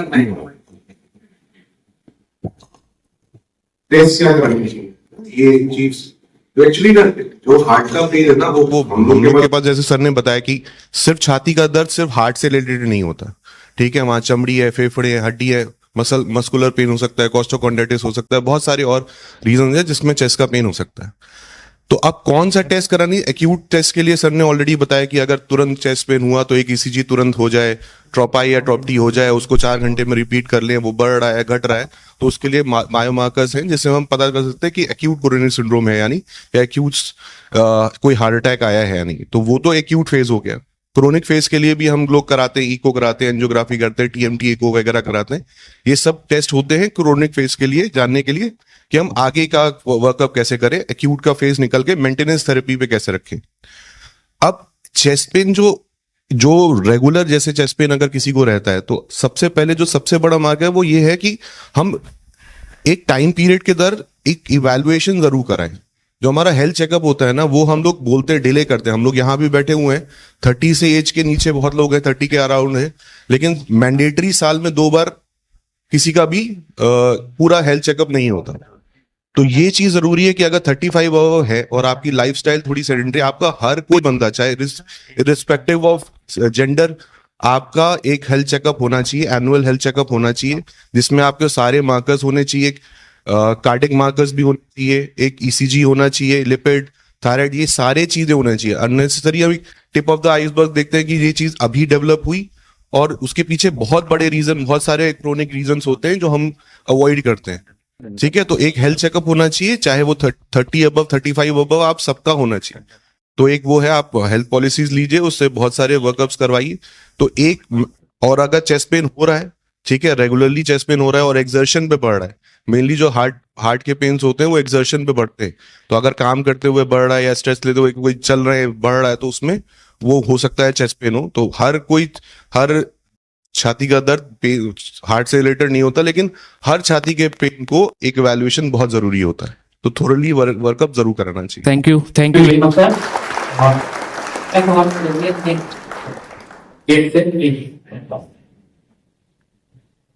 मैं सर शबल गुप्ता। सर एक सवाल जैसे आता है, ब्लॉकेज है, उसको जानने के लिए शायद ब्लॉकेज इस तरह का टेस्ट कराया जाता है, लेकिन हमारे ख्याल से वो क्यों होता है जब किसी को अटैक पड़ गया है करेगा। तो क्या सीटी एनजीओ के बारे में लोग कहते हैं सीटी एनजीओ है, तो क्या उसको कराया जा सकता है? कोई मेजर सिम्टम ना भी हो तो क्या सीटी एनजीओ कराए, क्या मानसिक रूप से शांति हो बात, क्योंकि हमारा ब्लॉकेज नहीं हुआ? कोरोनरी एंजियो एक ऐसा टेस्ट है कि जो ब्लॉकेज के बारे में जानता है। और 2 तरीके की एंजियोग्राफी होती है, एक ट्रेडिशनल एंजियोग्राफी होती है जिसको एडमिट करके उसमें तार डाल करके करते हैं, दूसरी सीटी कोरोनरी एंजियो, इसमें पेशेंट को एडमिट नहीं करना पड़ता है, एक डाई इंजेक्ट कर दी जाती है और उस डाई को इंजेक्ट करके ये इवेलुएट किया जाता है कि कौन सी नली में क्या क्या परसेंटेज का ब्लॉकेज हो सकता है। लेकिन प्री रिक्विजिट्स ये है कि कम से कम अगर 40 से 45 ईयर्स की एज है तब तो कोरोनरी ये जो सीटी एंजियोग्राफी है तब तक तो वो ऑथेंटिक है, मतलब बिल्कुल सही रिपोर्ट्स देती है। उसके बाद जैसे जैसे एज बढ़ती जाती है कोरोनरी कैल्शियम स्कोर्स बढ़ता जाता है, तो उससे बहुत अच्छा आपका आइडिया नहीं लगता है कि ब्लॉकेज कितना है। दूसरी बात यह है कि जो ट्रेडिशनल एंजियोग्राफी है और जो सीटी एंजियो है, इसमें फ़र्क ये है कि एक जो इसके अंदर जो डाई लगाई जाएगी, काफ़ी ज़्यादा डाई का यूज़ किया जाता है और वो हमारे लिए नेफ्रोटॉक्सिक होती है, यानी कि हमारी किडनी डिसऑर्डर्स के लिए, जिसको नहीं भी होती है या प्रोन होते हैं या हाइपरटेंसिव लोग हैं, थोड़ा सा उनका क्रेटिन बढ़ा हुआ है, वो उसको बढ़ा देती है, तो इसलिए इसको अवॉइड करना चाहिए। दूसरी बात यह है कि ज़्यादा देर के टाइम के लिए इसमें जो होता है वो रेज जो होती है वो घातक होती है, इसलिए रूटीन टेस्ट इसको तो नहीं रिकमेंडेड है।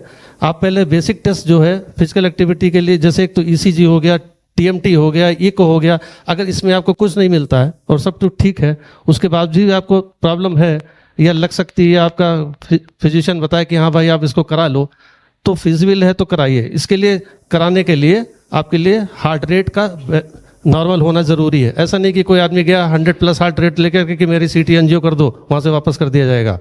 दूसरी चीज़ ये है कि जो सीरम क्रेटिनिन है उसका नॉर्मल होना ज़रूरी है, ब्लड प्रेशर का नॉर्मल होना ज़रूरी है, तभी जा करके इस टेस्ट को परफॉर्म करा सकते हैं आप लोग। देखा गया है या लोग कहते हैं कि सीमित मात्रा में अल्कोहल लेना हार्ट लिए ठीक रहता है, इसमें की सच्चाई है? वो सीमित मात्रा से पहले कहते थे कि वो सीमित मात्रा बहुत कम होती है ना, वो that is 40 ml and females के लिए 20 ml, तो उसमें तो कोई टिकता नहीं। हालांकि अब जो लेटेस्ट रिकमेंडेशंस आई हैं उसमें है कि अल्कोहल बिल्कुल नहीं लेना चाहिए। अब लेटेस्ट रिकमेंडेशन ये है कि अल्कोहल बिल्कुल नहीं लेना चाहिए। बिल्कुल सही है। और अल्कोहल करता क्या है? अल्कोहल हमारे मायोकार्डियम को वीक करता है, और अगर आपको एरिथमियाज हैं, हार्ट रेट की रिदम को बिगाड़ता है, तो ये डैमेज कर सकता है। 40 ml में तो कुछ होता ही नहीं है, तो वो तो सब क्रॉस कर चुके हैं उसको। देखिए ऐसा है, जो पहले ये था कि 60 ml 80 ml तक जाता था, तो वो अब चेंज हो चुका है। और रिसेंटली ये है कि अल्कोहल जो है वो इंजूरियस है। सर बेनिफिशियल रोल तो कोई नहीं है सर, कहीं भी मेंशन नहीं है। अगर आप बंद नहीं कर सकते हैं तो आप 2 pack for men's and 1 pack for female, वो भी 14 ग्राम का एक पैक होता है, उससे ज़्यादा नहीं होना चाहिए। तो ये सर कहीं उसका बेनिफिशियल रोल नहीं है कोई भी, लेकिन आप नहीं बंद कर सकते हैं, कसम खा रखे हैं, तो आप 2 पैक मैक्सिमम, क्योंकि इससे इनडायरेक्टली डायरेक्टली जैसे सर ने बताया माइक्रोन डैमेज कराता है, थायराइड डिफिशिएंसी कराता है, अल्टीमेटली फिर वो हार्ट को डैमेज कराता है जाके, तो अल्टीमेटली हार्ट को 2-3 तरह से डैमेज करता है वो। हाँ, स्टेज थोड़ी देर के लिए बाद में स्टेज बढ़ा देता है। 2 packs for a man and 1 pack for a female। तो इसका मतलब सर यहाँ पे मिक्स ओपिनियन आ रही है। पहले तो एक बहुत नई जानकारी निकल के आई है जो हम लोगों ने किताबों में पढ़ी थी, नो अल्कोहल, मतलब ये थोड़ा कुछ लोग तर्क देते थे कि हम इसलिए कुछ चल सकता है, but no alcohol is should be the policy. अगर आप बंद नहीं कर सकते तो 2 ले सकते ही है, हमने की बेनिफिशियल रोल सही नहीं है। हमारे समय हमने पढ़ा है यू टेक 60 ml अल्कोहल और टेक 1 इकोएस्पेरिन। बट सर ये ना एक बचाव की का भी बड़ा कंट्रोवर्शियल है सर, अगर लेस देन 50 ईयर पे आप नहीं दे सकते इकोएस्पेरिन और कोई कंडीशन। जी जी जी ठीक है, चले बहुत आप लेस देन 50 ईयर पे इकोएस्पेरिन कंट्राइंडिकेटेड, अगर कोई मेडिकल कंडीशन नहीं है पहले से, आप हार्ट की डिजीज। बिल्कुल बिल्कुल, जैसे कहते हैं ना कि पहले जो है एक और एज में जाकर के कोई बहुत खास रोल नहीं है सर। अगर हार्ट फेलियर में स्टेटिन, अगर आपका कोई एमआई पहले से नहीं हो तो स्टेटिन का नथिंग, कोई रोल नहीं है सर। कई अटैक पहले से है, एमआई हो चुका है, उसके बाद हार्ट फेलियर हुआ है, तब स्टेटिन इसमें एडवाइज्ड है, otherwise no role of statin in patient of isolated heart failure. जी जी।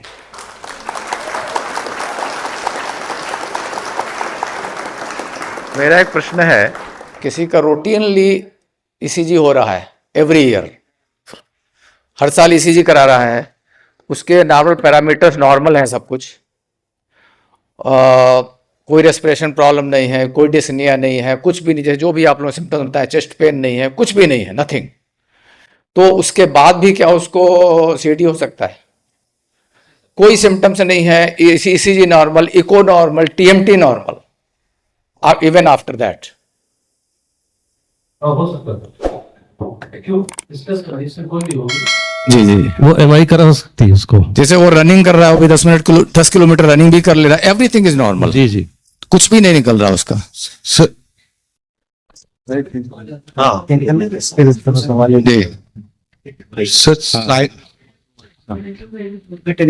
Why I am discussing this thing? This मैं अपना अनुभव बताता हूँ, बहुत शुरू की बात है, मेरी शुरुआत प्रैक्टिस थी मेरे पास। Why I am discussing? जी जी, This happened with me. I am from army. I used to run 10 kilometers without any problem. I didn't have chest pain. My pulse, BP, everything was normal. I am non-diabetic. Everything normal. I just had acidity type of the problem. So I went for the TMT. That was normal. Echo was normal. Then about 5 years back, again I had the same acidity. I was being treated for the acidity by the gastroenterologist. Nothing. Even endoscopy was done. Nothing found. Then I insisted my cardiologist कि you go for the angiography. Sir कोई जरूरत नहीं है, आप जबरदस्ती करवा रहे हो। हमने कहा नहीं, मेरे को लग रहा है। तो एंजियोग्राफी जब हुई, then it was almost 100% blockage. इसमें सर ये हो सकता है ना, जैसे आपको प्लॉट हुआ है 30-40%, इसी में कुछ नहीं मिलेगा। अगर एमआई हो रहा है तो काम करेगा, बाकी कुछ नहीं मिलेगा उसमें। आपको थोड़ा सा 30 से 40% ब्लॉकेज पड़ा हुआ है, सडनली उसमें क्लॉट हुआ, कुछ भी कारण से हो सकता है, क्लॉटिंग हुई, क्लॉट जमा, उसने कंप्लीट ब्लॉकेज कर दिया, एमआई हो जाएगा। बाकी जो दूसरा केस मैं आपको बता रहा था, मेरी शुरुआती प्रैक्टिस थी खमरिया का एक पेशेंट, यंग पेशेंट, रफली 25 से 26 साल का, ही केम विद एंटी वाले एमआई। तो समझ में आया क्यों, तब तो इतना होता भी नहीं था, वो मैनेज हुआ, क्लिनिकली मैनेज हो गया, उसको फिर लारी भेजा गया, तो वहां उन्होंने एंजियोग्राफी वगैरह सब कुछ किया, पेशेंट वेल टू डू था, उसने कराया, सब कुछ नॉर्मल आया। They made their diagnosis vascular spasm. Cold में वैस्कुलर स्पैज्म होता है, जैसे आजकल कहते हैं ना, कुंभ में नहा के निकले गिर गए, ये भी खूब हो रहा है। ठंडा पानी है, निकले गिरे, फड़ाक से गिर गए, तो एक कोल्ड में वैस्कुलर स्पैज्म होता है, उसको आपको एंजियो में कुछ नहीं मिलेगा क्योंकि वहां कुछ नहीं है, बट ये हो सकता है।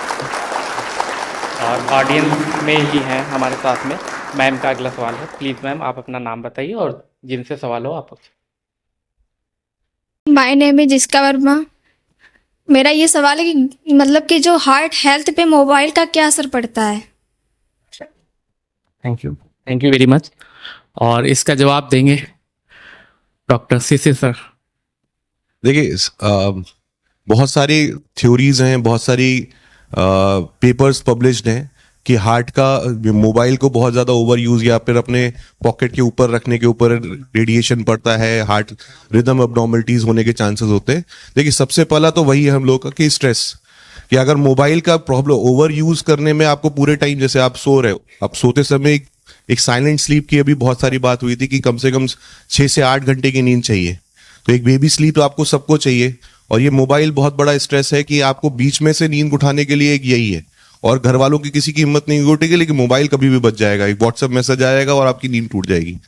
तो मोबाइल का एक बहुत बड़ा वो तो है डिसएडवांटेज कि आपको एक प्रॉपर एक कामनेस नहीं देती है, बीच बीच में आपको एक पोक करता रहेगा, या कहीं आप एक साइलेंट स्लीप ले रहे हो और एकदम बच गया, तो एक वो तो स्ट्रेस आपको डालेगा ही। दूसरा, बहुत सारे पेपर पब्लिश है कि मोबाइल को आप अपर वाली, जो बहुत सारी पॉकेट्स ऐसी होती हैं जिसमें ऊपर वाली पॉकेट्स में बहुत लोग मोबाइल रखते हैं, तो ऐसा कोई प्रूवन नहीं है, कोई एफडीए उसमें नहीं है, कोई वैसे साइंटिफिकली प्रूव नहीं है, लेकिन हाँ ऐसा होता है कि रेडिएशन की वजह से, गामा रेडिएशन की वजह से रिदम एब्नॉर्मलिटीज होने के चांसेस होते हैं। और जिसको प्री एग्जिस्टिंग कोई हार्ट डिजीज है, कोई प्री एग्जिस्टिंग थ्रोम्बोएम्बोलिक फिनोमेना है, कि ऐसा चांसेस है कि उसमें से कोई थ्रोम्बस जाने के चांसेस हैं कि वो लॉज कर सकता है, ऊपर जाके आर्टरी को ब्लॉक कर सकता है या स्ट्रोक दे सकता है, तो उसके प्रोबेबिलिटी बढ़ जाती है, उसके चांसेस बढ़ जाते हैं जब आप पॉकेट में मोबाइल को यूज करते हैं, आप अपर पॉकेट में यूज करते हैं। तो अगर आपको मोबाइल को यूज ही करना है तो आप बैक पॉकेट में यूज कर सकते हो, और बहुत बेहतर होता है अगर आप कोई वॉलेट या पर्स ट्राई करते हो तो उसमें आपको मोबाइल को उसी में यूज करना चाहिए, जिसम पे यूज करना ही चाहिए, रखना ही नहीं चाहिए। Thank you very much sir, thank you very much. और इसी में जो अगला सवाल लेंगे हम सर से, प्लीज। मैं संदीप कुमार, सभी लोग को नमस्ते। मेरा क्वेश्चन ये है कि कभी कभी बढ़ती एज में कहते हैं कि यहाँ तक बीपी नॉर्मल कह सकते हैं हम, और जब हम चेक कराते हैं तो ये समाज में ये ऐसा है कि कहते हैं कि एक बार बीपी की दवा शुरू हो गई तो उसे बंद नहीं कर सकते, इसलिए अभी जल्दी में शुरू ना करो। क्या एक बार दवा चलने के बाद हम बंद कर सकते हैं? दूसरा ये कि क्या मौसम का प्रभाव हार्ट अटैक पे रहता है कि ठंडक में ज़्यादा और गर्मियों में कम, ऐसा? डॉक्टर एनके वर्मा सर या जो सर हैं उसके से।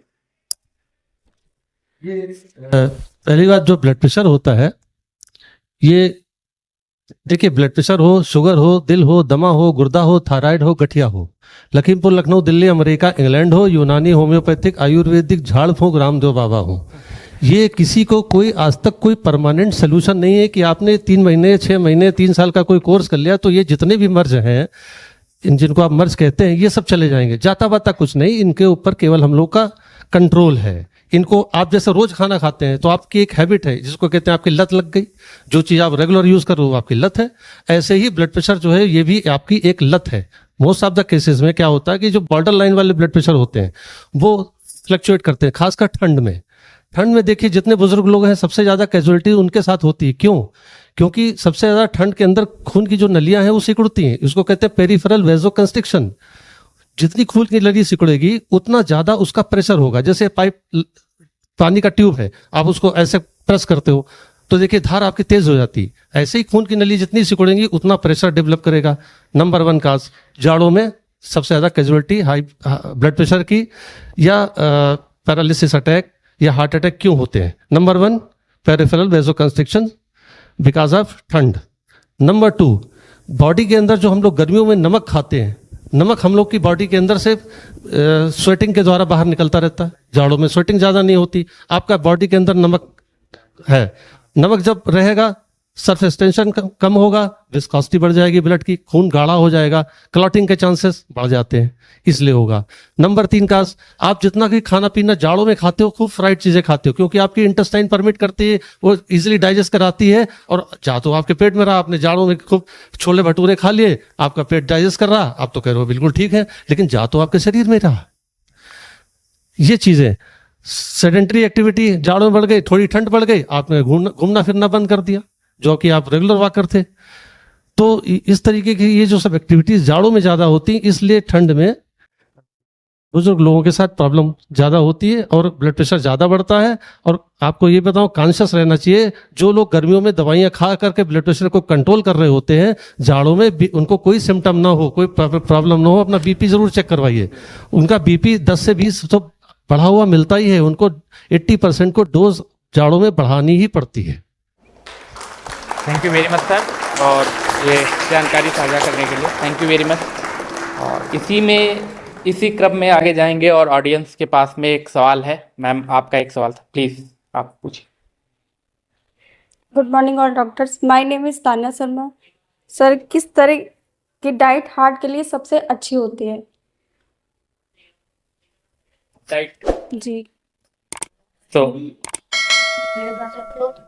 कि हम लोग का इंडियंस होते हुए at the same level of risk factor we are have high mortality as compare to the western and Caucasians, and we should indulge in healthy lifestyles like meditation, yoga, and walking is the best exercise, at least 150 minutes per week. And we should avoid sodium high diet, rich diet like packaged food, and we should regularly take care of these cold drink, fast food, beverages, and we should avoid these. And previously it was said that 2 drinks per week above 60 is good, but it's not good. We indulge in binge drinking, like heavy drinking, and it is very harmful to our health. And we should regularly take aerobic exercises and include healthy, rich minerals and diets. And we should avoid fatty foods, red meat. These are all dangerous for our cholesterol. And actually, we should say that we should not smoke also, like heart failure can occur because of that also, cor pulmonale and all that. Therefore, we should take healthy in our district. There are people, they don't consider tobacco as a addiction, but it's a very big addiction, and we should take care of this. And by this, we can increase our longevity, and by stress reduction, by these techniques, we'll live a healthy lifestyle and longevity will increase. That's all I want to say. Thank you very much sir, thank you very much. और इसी में एक सवाल और है हमारा audience के बीच में, प्लीज। मेरा नाम आकाश श्रीवास्तव है। Good morning senior doctors and audience.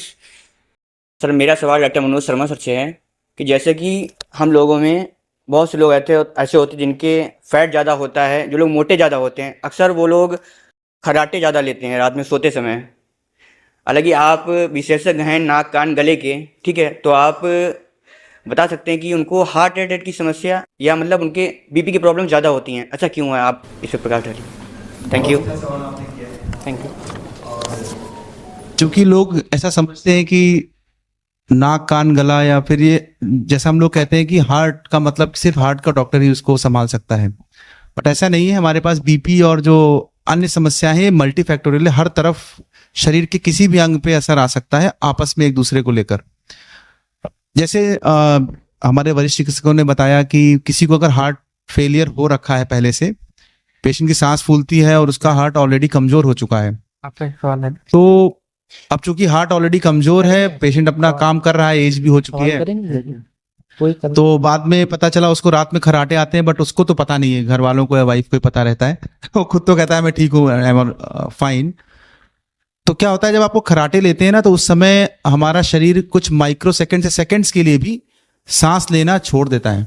खर्राटों के बीच में हम लोग कभी कभी जग जाते हैं, अचानक से पसीना आ जाता है, उठ के बैठ जाते हैं, बाहर की तरफ जाते हैं। उस टाइम पे क्या रहता है, जब हम लोगों का सांस थोड़ी देर के लिए रुकती है, तो उस समय हार्ट को हमारे लगता है इमरजेंसी है, कुछ इमरजेंसी हो गई हार्ट को, और उसका हार्ट रेट बढ़ता है, ब्लड प्रेशर बढ़ता है, अचानक से सडन पूरे शरीर में एक इमरजेंसी रिएक्शन आता है। और ऐसा बार बार होता है, क्योंकि जब एक पहले से ऑलरेडी वीक हार्ट है हमारे पास, और अगर ऐसी समस्या हो गई तो उस समय और समस्या बढ़ने का खतरा है। इसी प्रकार से जब ये एपिसोड बार बार होते रहते हैं मोटापे की वजह से, या फिर इनकी गर्दन थोड़ी चौड़ी है, या जिनको खर्राटे ज्यादा आ रहे हैं, रात में उठ जा रहे हैं, तो उन मरीजों में हार्ट का रिस्क रहता है और हार्ट पे ज्यादा लोड पड़ता है, ऐसा मेरा मानना है। Thank you very much sir, thank you very much. एक सवाल और था इसमें पब्लिक का ही कि डॉक्टर एनके वर्मा सर से कि हार्ट अटैक और हार्ट फेलियर में कोई अंतर है? अटैक एकदम अलग चीज होती है। हार्ट अटैक हार्ट फेलियर का कॉज हो सकता है। हार्ट अटैक होता है ब्लड वेसल का, अभी भल्ला सर ने बताया था कि हार्ट को भी न्यूट्रिएंट सप्लाई होती है, ऑक्सीजन की नीड होती है। उससे जो हार्ट की खुद की ब्लड की सप्लाई होती है, अगर उसमें कोई ब्लॉकेज हो रहा है तो हार्ट अटैक होता है। उसकी वजह से अगर हार्ट कमजोर हो रहा है, लेटर स्टेज में वो हार्ट फेलियर की तरफ जा सकता है। तो एक कॉज है, एक मेजर कॉज है हार्ट फेलियर का हार्ट अटैक। लेकिन ये दोनों डिफरेंट थिंग्स हैं। ये कॉज है हार्ट अटैक, हार्ट फेलियर का। हार्ट फेलियर जरूरी नहीं कि हार्ट फेलियर हो पेशेंट को। हार्ट फेलियर हो गया मतलब उसकी पंपिंग कैपेसिटी कम हो गई। हार्ट का मेन फंक्शन पंप करना होता है। वो हार्ट अटैक की वजह से पंपिंग कैपेसिटी अगर उसकी कम हो जा रही है तो हार्ट फेलियर हो गया वो। ये दोनों अलग चीजें हैं। Thank you very much sir. और इसी में अगला सवाल हम देंगे अपने ऑडियंस से। Good morning sir, my name is Amita Verma. Heart health के लिए सबसे बड़ा खतरा कौन सा होता है? खतरा हार्ट फेलियर पेशेंट्स के लिए सबसे बड़ा खतरा क्या है? खतरा पूछना चाहता है।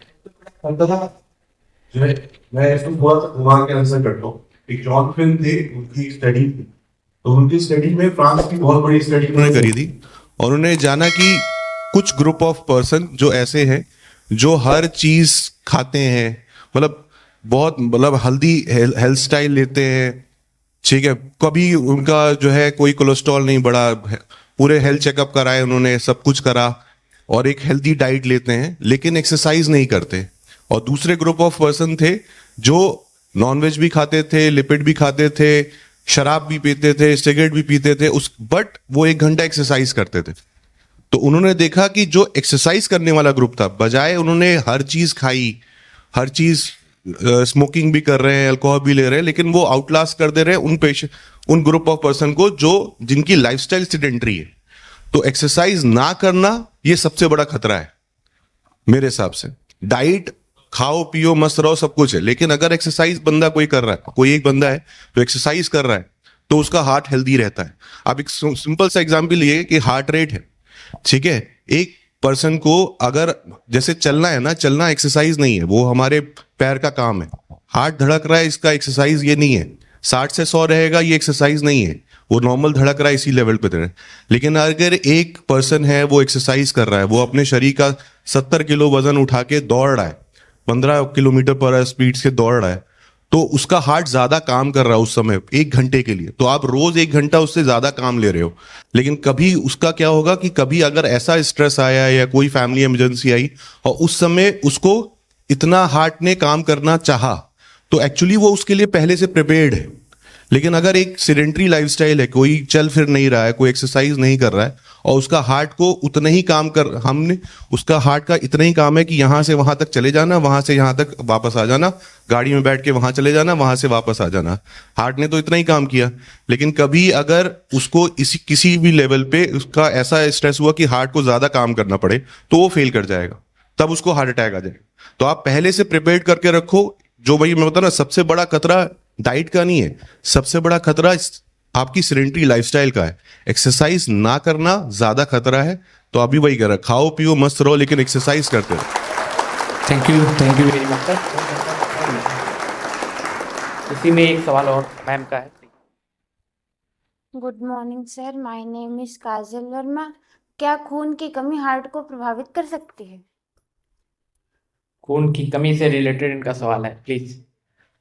एक कारण बताया गया, हाई आउटपुट फेलियर होता है, एनीमिया उसका सबसे कॉमन कॉज होता है। पेशेंट की सांस फूल रही, धीरे धीरे हार्ट पे लोड बढ़ता है, ब्लड की कमी होती है, हर अंग को ऑक्सीजन न्यूट्रिएंट्स चाहिए होते हैं, तो उसके लिए हार्ट को ज़्यादा काम करना पड़ता है, ज़्यादा ब्लड भेजना पड़ता है और धीरे धीरे अल्टीमेटली एनीमिया की वजह से पेशेंट हार्ट फेलियर की तरफ चला जाता है। तो एक एनीमिया भी बहुत मेजर कॉज है हार्ट फेलियर का, जो हम लोग इग्नोर कर देते हैं, आम पब्लिक इग्नोर करते हैं। खून की कमी है, खून की कमी, वो अल्टीमेटली हार्ट फेलियर में चला जाता है पेशेंट। तो सबसे एक बहुत ज़रूरी है कि आयरन डिफिशिएंसी को करेक्ट करना। और एक और इम्पॉर्टेंट पॉइंट है, आयरन डिफिशिएंसी अगर हार्ट फेलियर पेशेंट हो गया, उसमें ओरल टेबलेट काम नहीं करती, उसमें आपको आईवी देना पड़ेगा। तो एक एनीमिया का करेक्शन एक बहुत मेजर इंपॉर्टेंट काज है जो इसको प्रिवेंट कर सकता है हार्ट फेलियर को। ये बहुत पेशेंट आते हैं 2-3 हीमोग्लोबिन लेके आते हैं, अल्टीमेटली वो पैरों में सूजन, सांस फूलना, थकान लगना, जब उनका जांच कराया तो पेशेंट हार्ट फेलियर की तरफ जा चुके होते हैं। तो early intervention, early correction of anaemia can prevent heart failure. Thank you doctor. और इसी में एक सवाल मैम का है, मैम प्लीज। जैसे किसी को एंजाइटी या नींद आने की प्रॉब्लम है तो उसका ट्रीटमेंट मतलब मेडिकेशन कराना चाहिए कि दवाइयाँ जैसे नींद की क्या लेनी चाहिए, उसका एडवर्स इफेक्ट तो नहीं होता है? क्योंकि ये एंजाइटी का मतलब हार्ट से रिलेटेड होता है काफ़ी।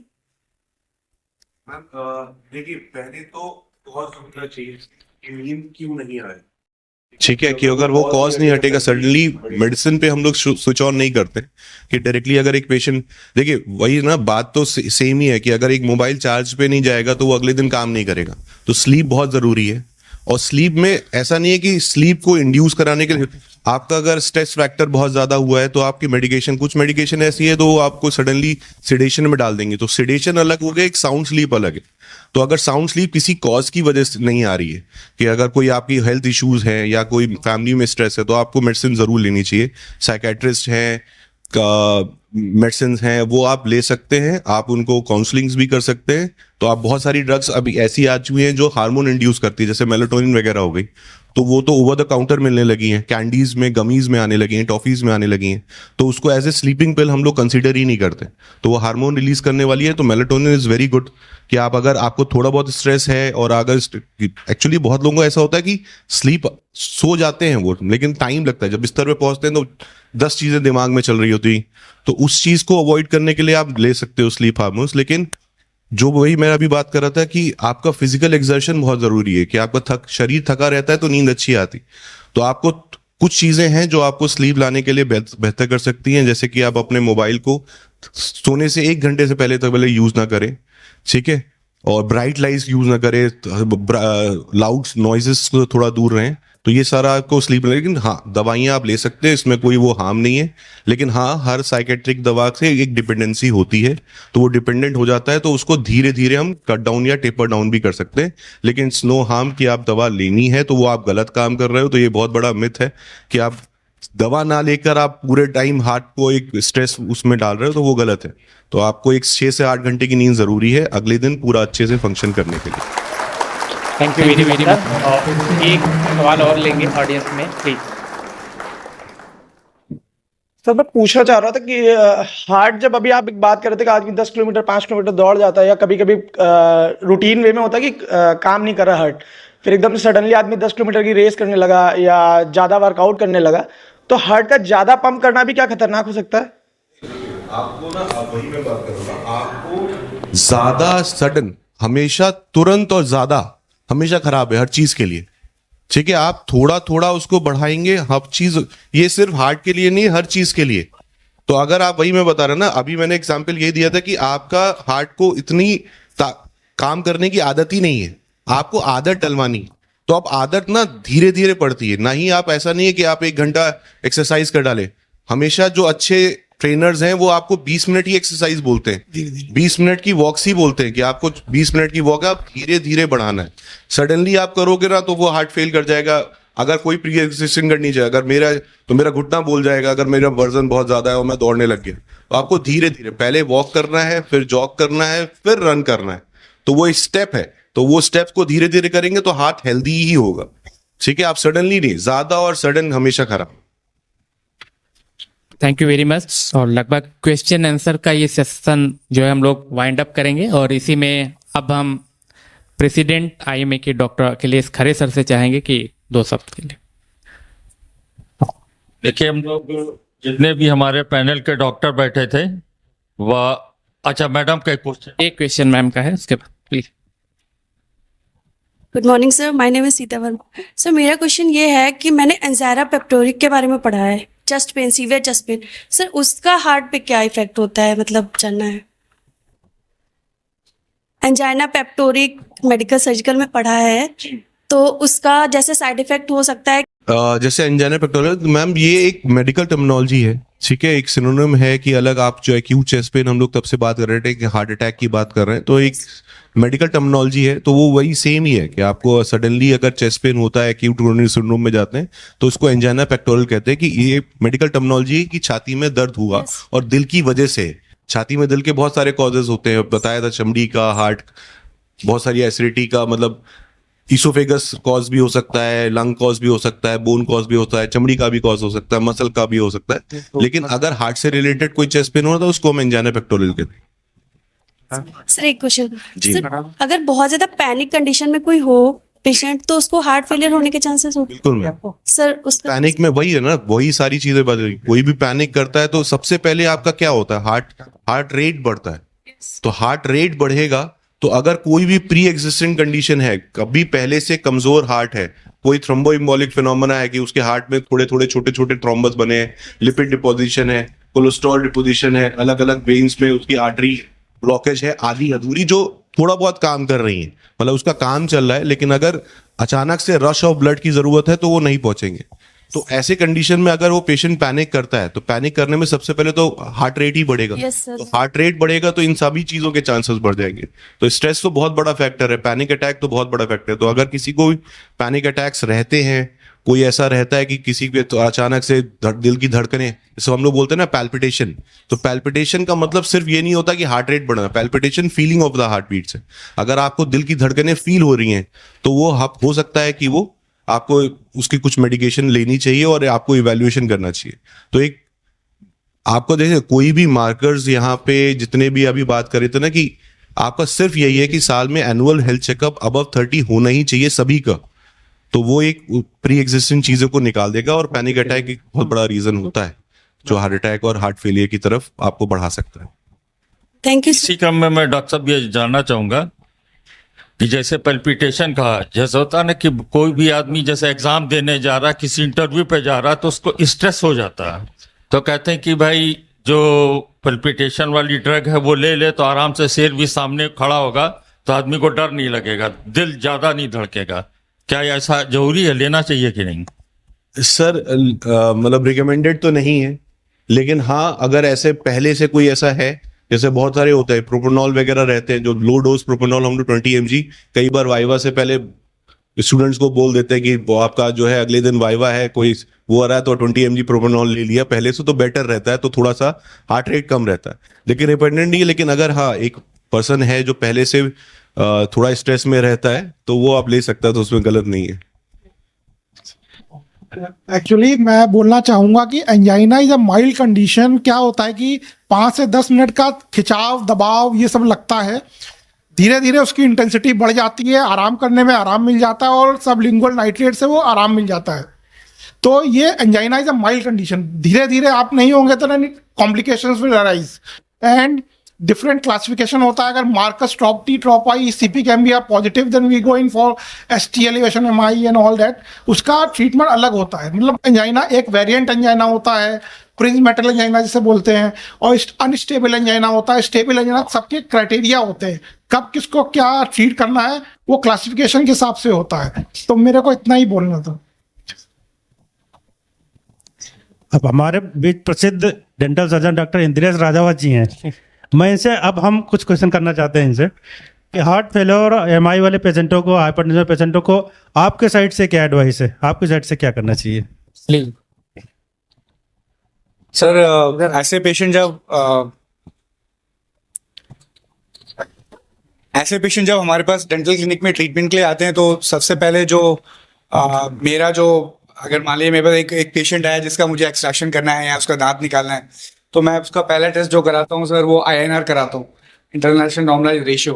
अगर वो रेशियो उसका पेशेंट का ठीक आता है और उसको इमरजेंसी डेंटल एक्सट्रैक्शन करना है तो फिर मैं एक उसके जो कार्डियोलॉजिस्ट हैं या उसके फिजिशियन हैं उससे एक बार कंसल्ट लेके फिर मैं उसको ट्रीटमेंट को प्रोसीड करता हूँ। और अगर वो पेशेंट एग्जामिनेशन नहीं कराना चाहता, बहुत ही एंक्शियस है कि डॉक्टर साहब मुझे ये प्रॉब्लम है, then I just refer to the physician और the cardiologist for the opinion. Thank you very much sir. अब मैं सर आपसे क्वेश्चन पूछना चाहूँगा सर एल्डरली पॉपुलेशन होती है जो 60+ पेशेंट जो जैसे मेरे पास आते हैं, उनको सर अगर कार्डियक प्रॉब्लम है तो मैं जो बीपी का जो ब्लड प्रेशर कितना मैं मान के चलूँ कि मैं उनको एक्सट्रैक्शन कर सकूँ। और कुछ चीज़ें मैंने पढ़ी हैं कि डेंटल एक्सट्रैक्शन ऐसे पेशेंट का दिन में करना चाहिए या मतलब रात में अवॉइड करना चाहिए, ऐसा कुछ क्राइटेरिया है सर? क्राइटेरिया एकदम सर क्लियरली मेंशन तो नहीं, लेकिन 130/80 से नीचे हो तो ज़्यादा बेटर रहेगा अगर कोई सर्जिकल प्रोसीजर करना चाहते हैं तो। वैसे अलग अलग क्राइटेरिया है, डायबिटीज आइसोलेटेड हाइपरटेंशन उसका अलग क्राइटेरिया है, बाकी नॉर्मोटेंसिव तो लेस देन 120 देन 80 डायस्टोलिक मानते हैं। अगर आप नहीं। और ऐसे पेशेंट का सर जो हम एक्सट्रैक्शन करें जब हमें उनका दांत निकालना हो तो कुछ जो आपकी डोजेस होती हैं तो वो प्रॉपर मेडिकेशन लेके आए उसके बाद ही हम अपना प्रोसीजर। बिल्कुल सर, इससे कुछ पेशेंट पहले से कुछ ब्लड थिनर ले रहे होते हैं, सही कोई स्प्रिंट हो गया, उसकी हाफ लाइफ 7 डेज की होती है अबाउट। तो अगर कोई प्रोसीजर करना है तो उसका पहले एक बार चेक जरूर कर ले कि इसकी मेडिकेशन क्या चल रही हैं, कि आप टूथ निकाल दिया, उसका ब्लीड कर गया पेशेंट, तो मिनिमम 1 वीक आपको वेट करना चाहिए। अगर पेशेंट की कंडीशन अलाउ कर रही है तो कोई स्प्रिंट स्टॉप करा के आप 1 वीक के बाद प्रोसीजर करिए, कोई सर्जिकल प्रोसीजर करना है तो। वन लास्ट क्वेश्चन सर, अगर पेशेंट इकोस्प्रिन ले रहा है तो उसको हमारा जो क्राइटेरिया कहता है कि 2 दिन पहले आप उसकी इकोस्प्रिन बंद करिए, फिर आप एक्सट्रैक्शन करिए 7 डेज पहले बंद करें, फिर उसके कितने दिन के बाद चालू करें? आप उसके प्रोसीजर के बाद 3-4 दिन के बाद स्टार्ट कर सकते हैं। Thank you so much sir. उसमें आपको पीएससी करना चाहिए, चेकअप। बिल्कुल correct. Thank you sir. Thank you very much sir. और इसी प्रोग्राम में, क्योंकि अब प्रोग्राम अपने अंतिम मोड़ पे है और कंक्लूजन के लिए डॉक्टर अखिलेश वर्मा सर से हम चाहेंगे अपने शब्दों में बयां करें। आज हमने हार्ट फेलियर डे पर अपने एक्सपर्ट्स को बुलाया, उनकी बातें सुनी, हमारी ऑडियंस ने, यंगस्टर्स ने बढ़ चढ़ के हिस्सा लिया, अपना ज्ञान अर्जन किया। हमारे एक्सपर्ट्स ने बहुत अच्छी अच्छी बातें बताई। आज बिंदु था हार्ट फेलियर, हार्ट के बारे में बातें की गई और लोगों ने अच्छे तरह से सराहा भी। हम आप सबका धन्यवाद करते हैं। Thank you very much sir. और इसी के साथ में जो ऑडियंस हमारे बीच में आई हुई है या पैनल्स आए हैं, हम चाहेंगे कि प्रेसिडेंट सर से, डॉक्टर अखिलेश खरे सर से, कि आप एक धन्यवाद जिन शब्दों में आप देना चाहेंगे हमारे। देखिए, पहले तो ये पहला प्रोग्राम है जो लॉर्ड्स चैनल्स के और एलाइट इनके माध्यम से, सहयोग से और आईएमओ के सतत प्रयास से ये शुरू हुआ है। और इसमें जो भी लोग आए हैं और जो भी हमारे पैनल में रहे, जो भी हमारे क्लब से आए हैं, बच्चे आए हैं और भी पब्लिक आई है, उनका मैं बहुत धन्यवाद ज्ञापित करना चाहता हूँ। और जो हमारा डिजिटल माध्यम है उससे ये मैसेज जाए कि जैसे आदमी अपने स्कूटर सब सर्विसिंग कराता है, ये एक मैसेज जा रहा है। इसका कंक्लूजन यदि एक लाइन पे निकालें तो ये है कि जैसे हम लोग हर वीक चल रहा है तो इसी को मान लें हम लोग कि हर वीक चल रहा है कि हर फरवरी 1 साल बाद जो भी सेंसिटिव लोग हैं वो अपना चेकअप कराएं। और जो डॉक्टर साहब ने कहा कि सबसे बेस्ट चीज़ है एक्सरसाइज, कि आप अपनी कैलोरी जला रहे हैं। तो यंगस्टर से ये है कि मोबाइल पे क्रिकेट और फुटबॉल ना खेल के फील्ड पे खेलें और ज़िंदगी को एंजॉय करें और अपने दिल को धड़कने दें। इसी के संग आप लोगों का बहुत बहुत धन्यवाद। बहुत बहुत थैंक यू सर। और इसी में thank you very much to all. और doctor N K Verma sir कल भी हम लोगों के पास आए, thank you very much sir, आपने जो अपना अमूल्य समय दिया 2 बार। डॉक्टर अखिलेश वर्मा सर, सारा मैनेजमेंट आपने देखा। डॉक्टर अखिलेश खरे सर बहुत ही इंपॉर्टेंट रोल प्ले किया, डॉक्टर पामी टंडन और डॉक्टर शिशिर पांडे। और इन सबके अलावा जो मेन रोल या बिहाइंड द कैमरा जो सारा सेटअप है, जो सारी गाइडेंस है, एक बार डॉक्टर मनोज शर्मा सर के लिए एक बार तालियां बनती हैं कि इसने प्रोग्राम को ऑर्गेनाइज किया। Thank you very much sir. Thank you very much to all of you. Thank you very much IMA। Thank you very much the Elite Inn. Thank you very much to all of you.